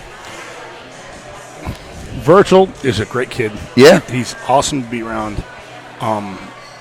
We're excited to have him. Yeah. I feel bad for him. I told him this day one when he showed up. I said, Virgil, I am so happy you're here. But I feel really bad that you're going through this your senior year because that's all the social media crap. Oh, it's terrible. He's a great kid who works his butt off. He's a joy to be around. He knows all our kids. All our kids love him. He's a special one for us. We're excited to have him. Yeah, I tell you what, I was excited to be able to talk to him the day he made the decision. Coach, and that showed you how much they all know each other and love each other. They're all OJ popped in, and they're all going bowling. They're all family, man. Yeah, and he's a great kid. He's been ultra impressive how hard he's been in the weight room. We've actually, because he has a little bit of an injury, we actually have to calm him down. Like, no, Virgil, stop. Right. Let it heal. You don't have to prove yourself. Let's get to Vero Beach. Right. That's where we need you. Yeah, yes, sir. Yes, sir. Coach, we talk about the Swipes, the Wideners, and the Rosses of the world, but there is always that player at Cocoa, or 2 or 3 or 10, that we don't call their name. Who are some of the guys this year that are going to jump onto our screen? Malik Lewis. He's a beast of a DB, 6 foot, 185 pounds. Leonard Tony, offensive lineman, in my opinion, the best offensive lineman in the area. Yep. He's a 4-year starter. He started every game since he walked on the Cocoa. And then, you got the young guys, Holmes and Dobbs and, Victor Zador. Yeah. There's a bunch of young guys. Dante Cook, I think, so have a big year. Jamari Robinson, everyone knows Jamari. And then you got Yamari and Grimes. We have a good team. Now, our whole thing is we got to go one day at a time. It's not about it's about us. Right. And let's just focus on being better, being the best person we can be every day. How's my guy Sid Hawkins doing? Love talking to him. He's a beast. Yeah, he's unbelievable. He's a beast. Cedric's had a great offseason. I'm proud of him. He's grown up. He's doing things the right way. He's going to be one of the kids that we will see on both sides of the ball this year. Cedric, it's funny. We talk about all these guys. Yeah. And maybe the best one, Cedric, that we haven't even talked about. Yeah, right, exactly. No, he's done a great job. He's had a really good offseason. I'm looking forward to seeing what he does this year. And there's a story I want to tell real quick about Sid, because we talk about these kids and how great they are. Back in the track and field, I feel horrible because the young lady's name eludes me. She's just a freshman going out there winning state championships. But Cedric said to me, "You've never interviewed her." This was at the district meet. He said, "You've never interviewed her, Mr. Allen. You think you could take a couple minutes to talk to her?" I went back and looked, and I said, "You know what, Cedric, you're right." But he reached out to me, and he wanted to make sure that I talked to her, because he told me, he said, "She's going to win." Yep. She obviously did, and I just thought it was really neat that a football player who's considered to be the best defensive back in the class of 2023 would ask me to interview somebody else, and I just thought that was incredible. You got anything for Coach? Yeah, Coach, I just got another question. I think there's really no question that the competition Davin's going to see day in and day out is absolutely stepped up, going from Holy Trinity to Cocoa. How do you expect him to kind of adjust to this schedule? He's going to be seeing Venice and Vero Beach, all these different teams. Do you expect him to have maybe a little bit of growing pains here and there? No, he'll be fine. Yeah. He's a legit dude. He's a guy. He's one of the best quarterbacks in the state, one of the best quarterbacks in the country. Love it. He'll be fine. Signs still delivered. Now, there might be some times where he misses a read, and I go, it's open. But he's a special one, and we've been blessed. Since I've been at Cocoa, we had DJ Arroyo, who was also a very special player. He's a best yards in the county. He broke the record. Davin's another special one, and then we got Josiah Allen, the young kid coming up, who is going to be the next in line. Josiah is amazing. Very, very special quarterback. Unbelievable quarterback. And I just want to say while I have you here, so looking at the screen, I hope Craig Spencer is able to watch this. Coach, get better. He's fine. I called him. Is he good? He's fine. All right. He had a little bit of a scare, but he's good. We're praying for you, Coach Spence. Yeah. We love you. Get back on the field. Or, as somebody said today, don't get back on the field. Get healthy, then get back on the field. Coach, I tell you what I love most about it is the Cocoa community. Not just the Cocoa community, but and I asked Coach Clifton Nichols this. Each community is unto itself when it comes to its football program, but the Cocoa Tiger community is special. What message do you have to them this year about the upcoming season? Just, we love you. Keep supporting us. We're going to make you proud. And one more question. Somebody asked me to ask you this today. Say, Alan, can you ask Coach Schneider specifically what kind of offense they're running? No. I asked. I knew he wouldn't answer it, but I asked. Hopefully it's a good offense. Hopefully it's a good offense. Adam Franco, Matt Diesel, love Coach Diesel, love Coach Franco. Coach Kamika, Coach Spence, all of them. Coach Wilson, all of them. So you got a great staff. We've been blessed. We've been blessed that we have a great group of people who just not are good coaches, but love Cocoa High School and love working with kids. And it shows. We have. We're lucky that things are working out well for us. And the biggest fan in the world is on Jim Williams. Jim is over in Camp Casey, South Korea. Jim, glad you're watching tonight, buddy. Coach, I got to ask you this question, and then I'm going to let you go.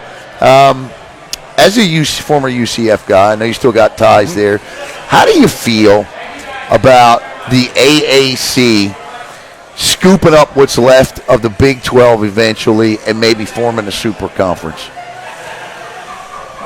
I'm going to be honest with you. I'm worried about Coco. I'm worried about our kids. I'm worried about, the 80 teenagers. I saw something where Oklahoma and was ESPN's being accused. Yeah, whatever. I don't know. I'm not. You never know. One of these days you could have Brevard Sports Network, maybe Space Coast Daily. Maybe we're going to try to create a super network here where we try to merge the North and the South. Hey, Coach, I'm just trying to get to Monday and win one game, win week one. Let's just worry about that right now. And that week one game, well, your kickoff classic's a pretty good one too, Merritt Island. That Vero Beach game, I'm looking forward to seeing you. That's going to be a fun game. That's going to be you and Jankowski across the field. Who I have a ton of respect for. I've known him for years. He's a great coach. Does an unbelievable job. I give him all the credit for playing, that we were able to play. Week one. And, it's going to be a great game. That's a great place to play football. I can't wait. I can't wait either. Can't wait. I can't wait. It's going to be a fun time. Coach Ryan Schneider of the Cocoa Tigers. Go Tigers. Yes, sir. All right, we'll be back with the final coach of the evening. I don't think Caleb's got to get up and go get him. He knows who he is, and so do you. We'll be back with Derek Smith in just a minute.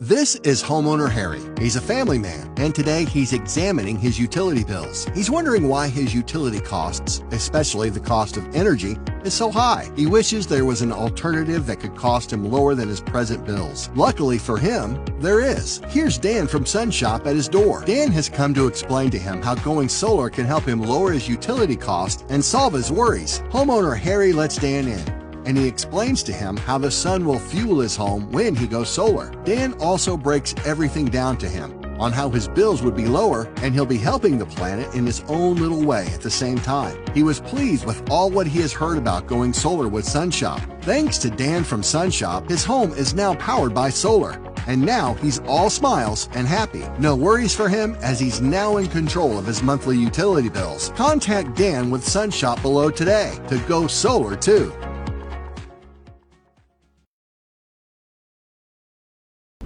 It all started with a sketch on a napkin. An idea created by two walk-on bench warmers. And after 10 years of hard work and perseverance to turn their dream into a reality, it's the #1 sports bar in America. Welcome to Walk On.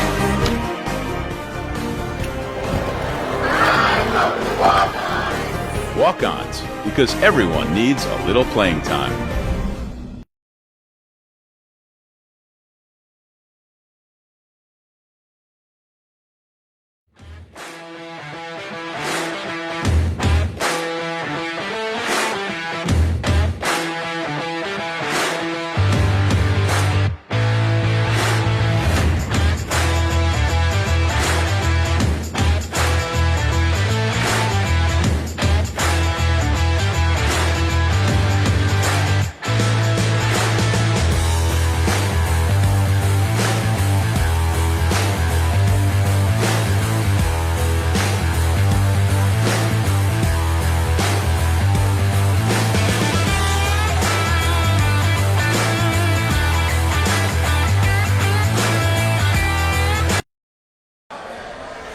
All right, welcome back to Walk-Ons. Much thanks tonight to the SunShop, Dan Hancock, as well as Walk-Ons. I want to thank Beachway Volleyball Club, Kendall Signs. I also want to thank, again, UbrZati, SCS Academy.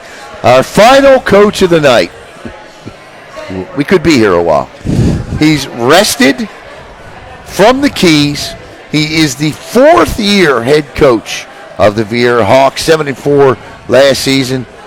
My man, Derek Smith. Coach, how you doing, man? Hey, I appreciate it. But first, let me check on Twitter to make sure if Brevard Sports Live and Jax Teller, they're all okay with me being on this show real quick. Because, They got all these rankings, and they like to put their little 2 cents out there. Even though I'm the hot dog eating champion of Brevard County, I want to make sure I'm not upsetting those guys. Right. So let me get their permission real quick. It's funny that we end up with Viera and Coco because this Jax Teller clown accused us of being Viera and Coco lovers. So, look, it is what it is. And I don't know who this fool is with Brevard Football Live, but it's ridiculous, man. Absolutely ridiculous. You know what? Here's the thing I'll say about the rankings. Let me just get this out of the way. How can you rank a football team a month in advance when the transfers aren't done? Are you kidding me with this? Oh, I agree. Not to mention, you shouldn't even rank a football team until you're halfway through a football season, to be honest with you. I mean, I've never been involved with a single football season that you're playing with the same team week 6 that you started with week 1. We've changed our philosophy. I was going to release my first rankings at the end of the first week of practice, but now we're going to wait until the end of the kickoff classic to do it. I like that because you get to see the rhythm that people developed over the summer. You get to see the work ethic that might have been done over the summer.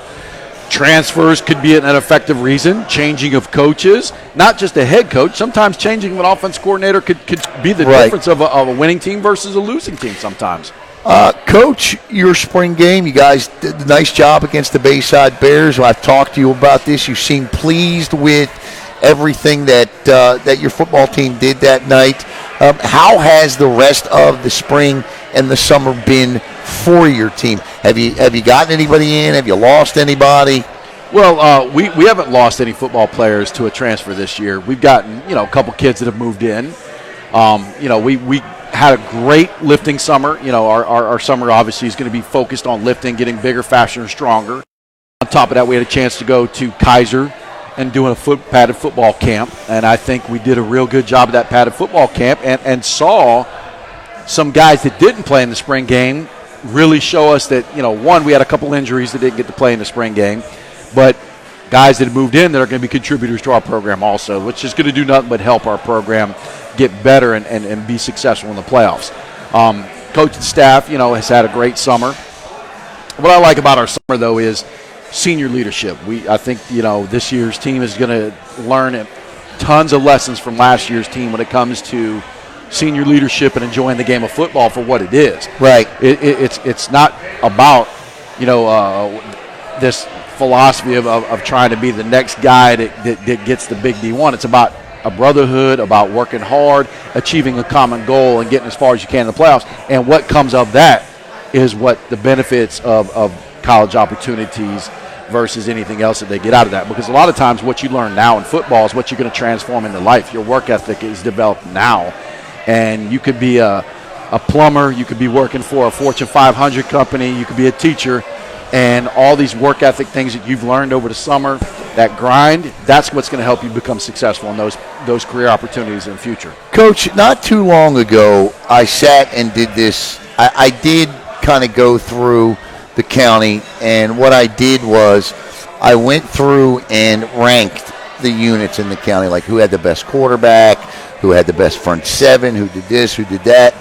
As I look at your defense, and I know you love this, I don't think there's a better front seven in Brevard County than what you're going to field this year. Yeah. From your linebackers to Jamari, I don't think there is. I could be wrong, but how excited are you to have a front seven with with what you have? You got to win up front. Yeah. You win up front. Your front seven on defense sets the precedent of the tone of everything. If you can slow down the run and force a team to be primarily pass, and then those DNs get to pin their ears back, it makes it very tough to score on a football team. And it also takes a lot of pressure off the secondary when you got a good front seven.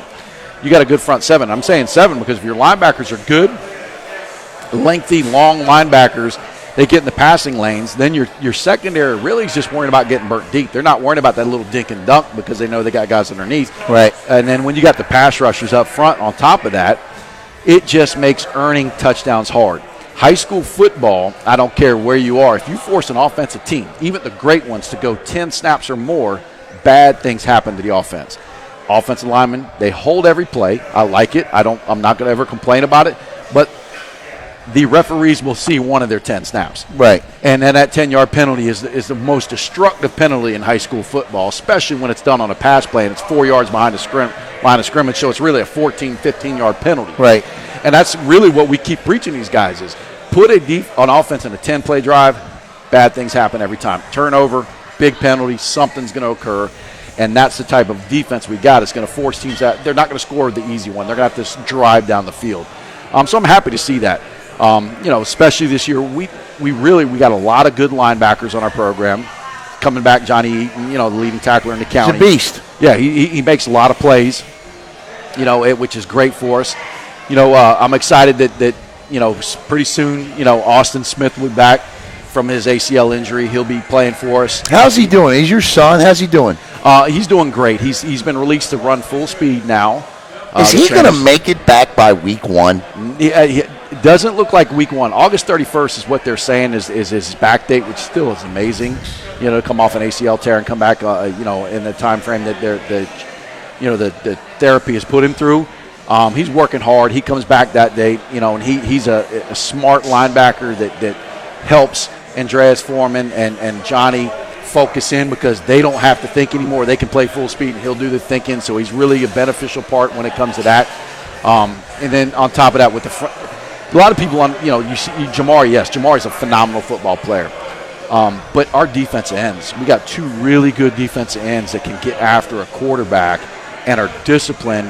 And when you got a guy like Jamari coming up the middle, and a quarterback sees that force, they want to spill outside. They want to get the heck outside the fast they can. They got 2 DNs that can catch you. So that's really what makes that whole front 7 gel is the combination of all those things.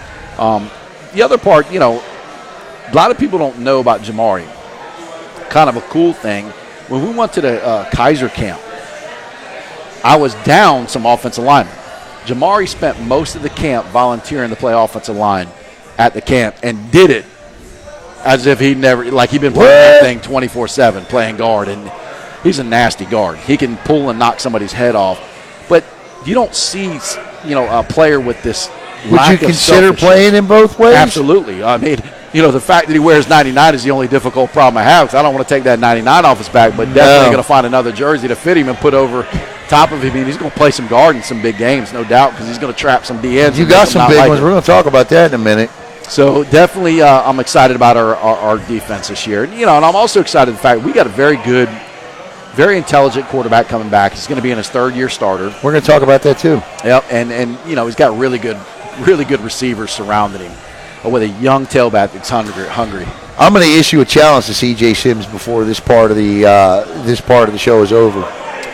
Coach, I had the privilege of getting to call the Cocoa spring game with you a couple months ago, so we had to keep the Jamari Lyons chatter to a minimum. Now that we're here, what is it that makes him the best D lineman in the state? Because I know I've heard you say that time and time again. What is it that makes him elite?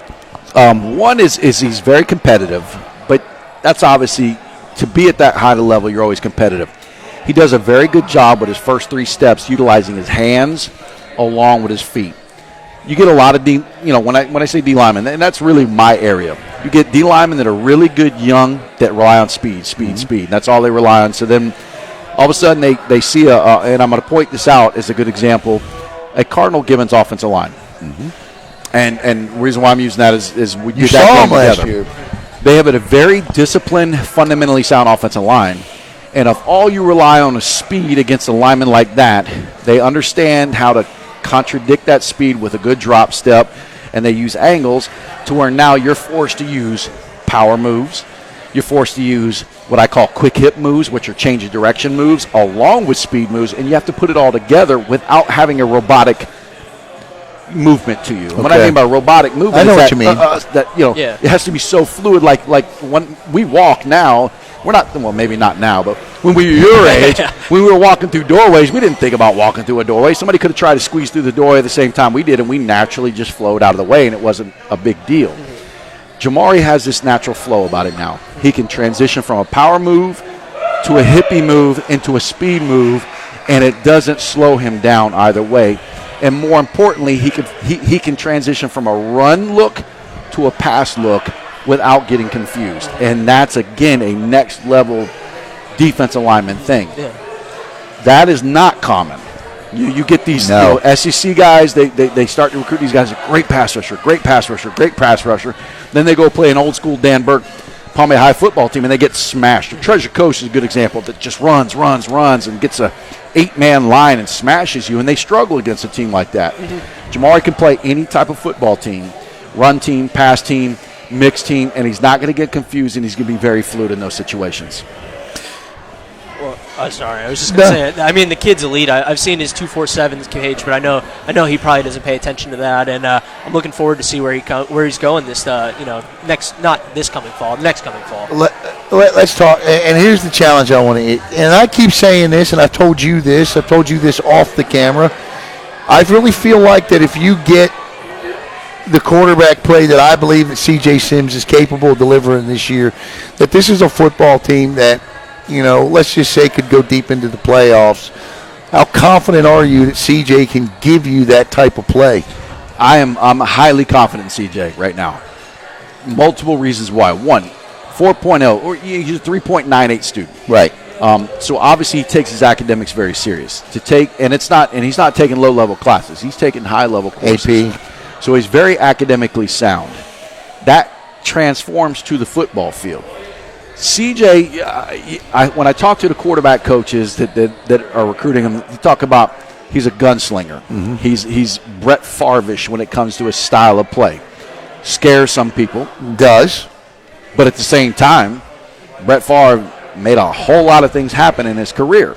Yes, sometimes that Brett Favre gambler will go above and beyond to try to make a big play happen and make a mistake in the process of doing it.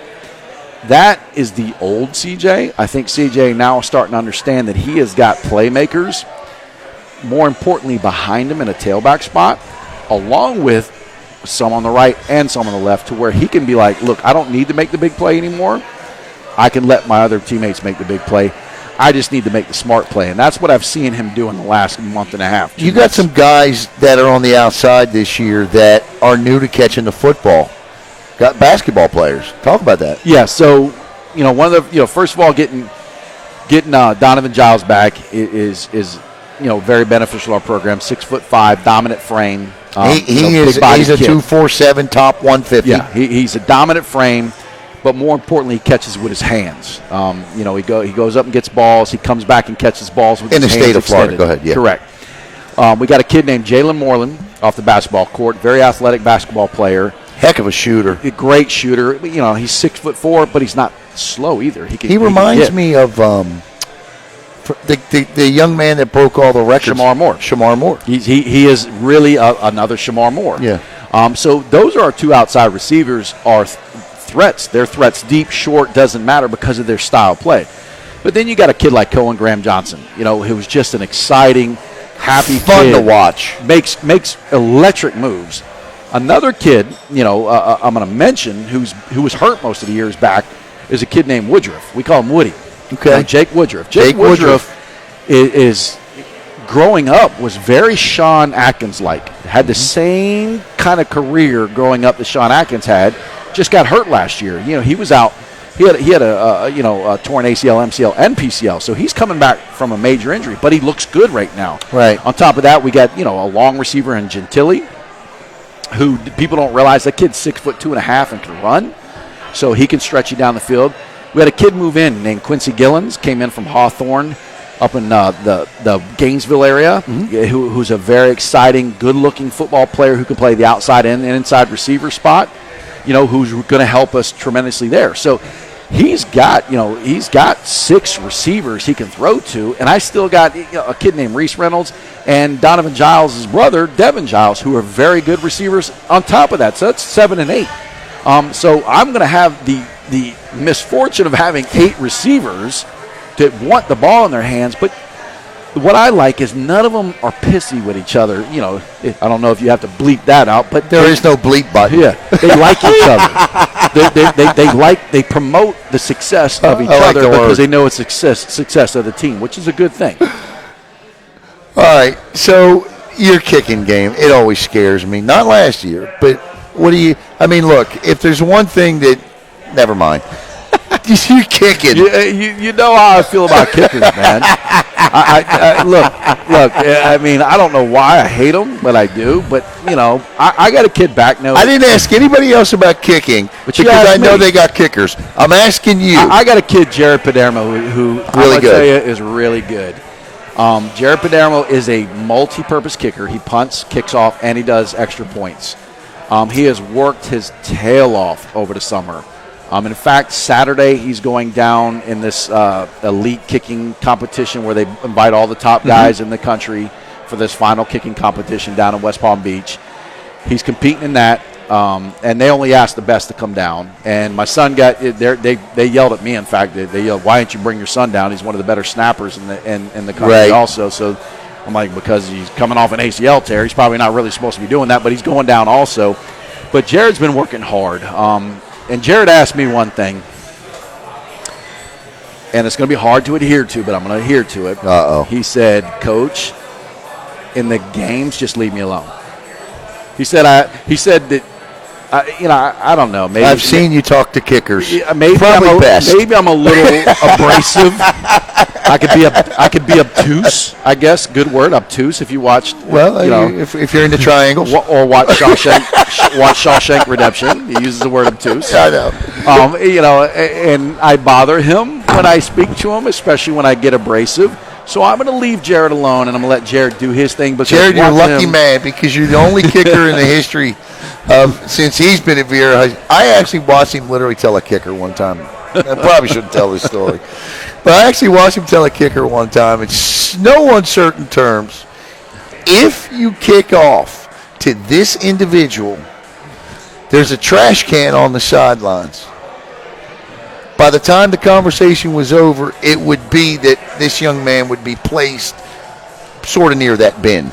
And sometimes you have to be very frank with a kicker so he understands where you're coming from. Do you have another question for Coach? Yeah, Coach, I'll take your mind off kickers just to ease the tensions here. But what about this team has you the most excited going into 2021? Team. It's team. We have across the board good football players. We have a superstar in Jamari. No questions asked. Jamari is a superstar football player. Jamari doesn't act like a superstar. We have a team. I don't see an area where I go, oh my gosh, we gotta hide a DB or we gotta hide a DN. We gotta hide a guard. No. We have a good, well-rounded football team from offensive line back, defensive line back, and we have a coaching staff. And we were saying that the other day, even with Coach Schneider just now. He is like, did you get any coaching changes? No, I've got the same coaching staff, and we've had the same coaching staff for 4 straight years. It's been us. Plus, most of us were with Viera before that. So consistency there, along with players that are consistent and well-rounded, just makes possible remedy for or a formula for success, and that's what I'm most excited about. I'll tell you what I'm most excited about is the opportunity, because we here in the Brevard Sports Network are going to do something we've never done before this year.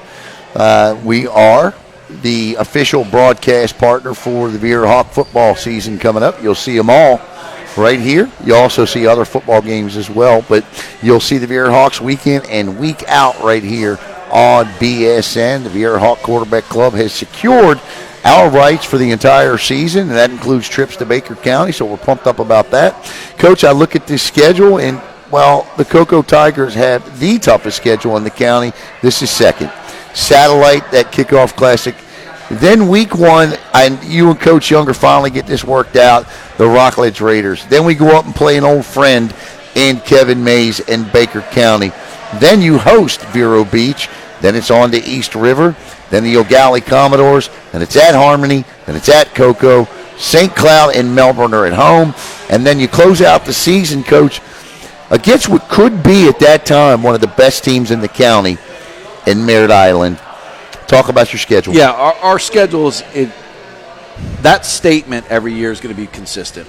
Not necessarily those teams, but the statement of a tough schedule is going to be consistent every year. That's how I was taught. Who taught you that? Dan Burke. Dan Burke taught us that there's only and that at the time, 4 games that were important. District 1, District 2, District 3, District 4. Those are the only 4 important games. Those are the only 4 that you have to win. Other than that, the rest of them are nothing more preparation for the playoffs. Yeah, but, Coach, hold on. Do you feel any pressure to beat Rockledge and Cocoa this year? You always feel pressure at a competitive edge. If you're not wanting and feeling the need to win those games, then you have no competitive edge. You're kind of like just a jellyfish just floating around. I'm not a jellyfish. Do you feel? So yeah, of course I'm gonna feel that without a doubt. Do you feel like that this is your best team going up against those 2 this year that yes. you've had as the head coach there? Yes, I feel like this is the best opportunity we have with this football team going against those programs. I think we match up very well against both those football teams, and I think both those football teams are different football teams, very different, and they're going to challenge us in different ways. But that's where normally matchups hurt you if you have you have a really great front 7, but your secondary is terrible, and you play a team that wings the crap out of the ball. I'd be scared as heck to play Cocoa, but not as scared to play Rockledge. But because we're very consistent around the board, I think I match up well against any team that I put on the schedule, including your St. Thomas's, including your Edgewaters. Not saying I'm going to beat them, but I match up well against them because there's no weaker spots. And I'll say this just because of your defense. I think you match up well against anybody you're going to step on the field against this year. And that's not a slight to your offense. Both of those programs to me represent the most disappointing loss of your coaching tenure here at Viera and the most exciting win of your coaching tenure at Viera. When Rockledge was down 10 guys and they came into Viera and won that football game, I think we were all stunned. But then when you defeated Cocoa that night in the battle of Bryce Norton and DJ Arroyo, it's one of the best high school football games that I've seen played in 4 quarters in this county since I've been covering. So I look forward to these 2 games every year. You go to Cocoa this year. You host Rockledge. You go up to Baker County. Does that mean Coach Mays will be down here next year? Yeah, that means he'll return back down to us the following year. I'm going to definitely try to keep Viera on our schedule the following year. Us and Viera have you've seen our games. I love Coach Jankowski. Yeah, we have great games with each other. They're always exciting. They shot the fireworks last year after they beat us, or the year before. We didn't play them last year, but the year before the fireworks went off. So I'm kind of thinking maybe I should look for some, but I maybe might find. Well, I'm going to ask you that in a minute. Maybe get an M80 and throw an M80 out there or something. We were this close. Brevard Sports Network is this close to picking up their schedule on every broadcast this year. Maybe not this year. I'm talking about Vero Beach. Got to think for Coach?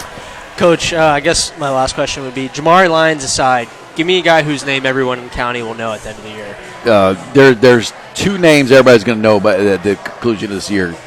Johnny Eaton. Everybody's going to know about Johnny Eaton. He's gonna probably, for the 2nd year in a row, lead the county in tackles.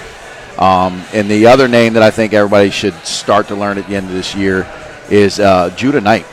Yep. Judah Knight's going to shock some people. He's going to shock some people.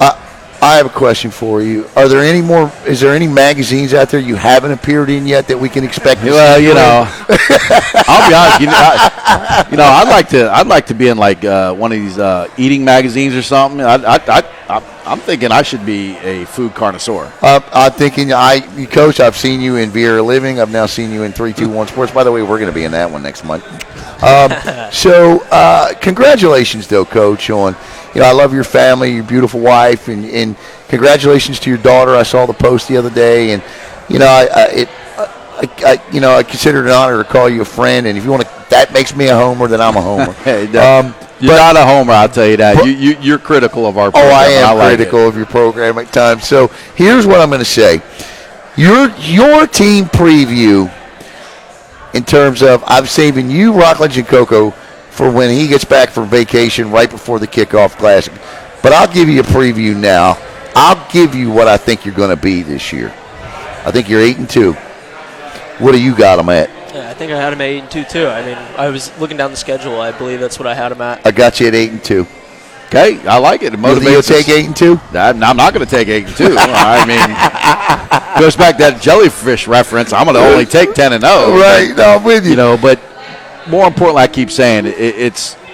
Everybody, you ready for this Rockledge game? You ready for this Rockledge game? I keep hearing that all over. No, I don't care. I'm ready for the satellite game first. Right. And then, that's the first one that's on the schedule. Kudos to Kimmy for, I'm ready for that one. That's the first game on the schedule, and then after that, I'll get ready for Rockledge, and after that, I'll get ready for Baker County, Viera, so on. But the ones that I must win, East River, Harmony, Melbourne, St. Cloud. Got to win those. Is there anything controversial you want to say? I mean, or do you want to wait until we get to the post-game shows? Controversial. Let me see. What's going on controversial in Brevard County? The only thing controversial right now is these funny tweets. These tweets, ridiculous. These funny tweets are funny, man. I hate even giving them airtime. Yeah, I know, but it's there's guys hiding behind masks. Well, first of all, you don't have any credibility if you don't identify yourself. Yeah, they're hiding behind masks. At least, we knew who Batman was. They showed you sometimes who Batman was. And Superman. But on this situation, if you're going to be Batman and Superman, come out your phone booth real quick, show us who you are. Show us your Peter Parker or something. I don't know. At least have the guts to show us who you are. Coach, there's one more look at your schedule right there. It starts with Satellite and the Kickoff Classic, Rockledge, Baker County, Vero Beach, East River, O'Galley, Harmony, Cocoa, St. Cloud, Melbourne, and they close up with Merritt Island. I appreciate you, Coach. I really do, and I appreciate the Viera Hawk Quarterback Club, Scott Woodruff and all, and I couldn't be more excited to be the broadcast team that will be going. Caleb will be at other games. Hunter and Dylan will be at other games as well. But I'll be at Viera High School. Before you hang up, though, is this a fun – take away the Classic week. Mm-hmm. Is week 1 a great week in Brevard County football? Mm-hmm. Melbourne, Merritt Island. Right. That's going to make – that right there is going to set a really good precedent. Us and Rockledge. Palm Bay and Heritage. That is 3 phenomenal. How about Cocoa and Vero Beach? And Cocoa and Vero. That's the only thing is Cocoa and Vero doesn't affect Brevard County. But look at the Brevard. The 3 paths can be set after week 1. There was another game, a team that we previewed, where that week 1 game was all important as well. And I can't remember what it was. Who does Bayside have week 1? I have their schedule here. I think it might have been Saturday. Who's the team in the county? County that you think this year, besides that it's going to surprise you? You can't say Corey because you say Corey every year. Look, I mean, we did Satellite last night. We talked about Satellite last night, and we felt like that this year wasn't going to be. They're coming back from an independent to a regular schedule, so we thought there might be a couple bumps in the road there. But all in all, I saw 5-5 or 6-4. I really like Merritt Island. I had them at 8-2. I think Heritage is. I mean, they throw a little spark with that little thing, but there's something to be said right there. A couple things. Heritage, the Tenta kid is very intelligent. I've had a chance to talk with the kid. Throwing a couple 7-on-7s. Saw him today at UbrZati. So I've had a chance to talk with him. He's very intelligent.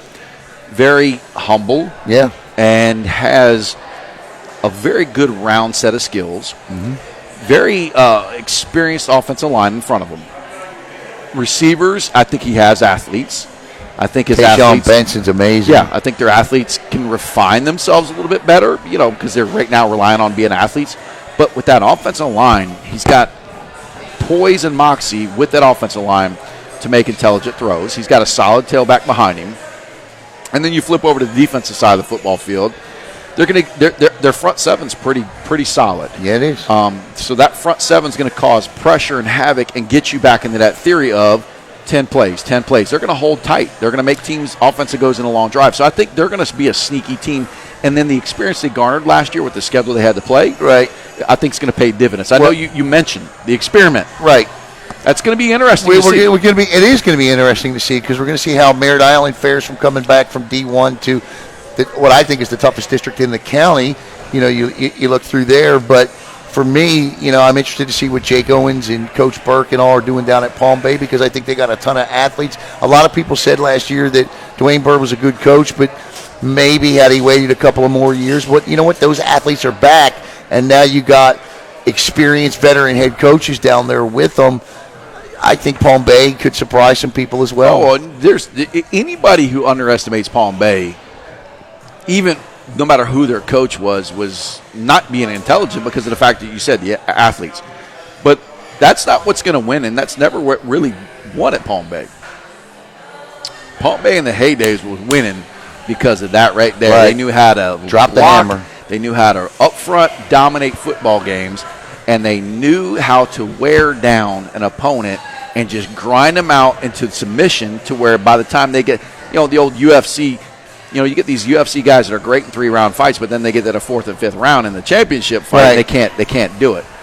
Burke, at the offensive line coach, is that UFC guy. He's going to wear the hell out of you for 3 quarters, and the 4th quarter guys just they submit. They submit, and you go back and look at some of his stats, the amount of points that get put up in a 4th quarter is phenomenal.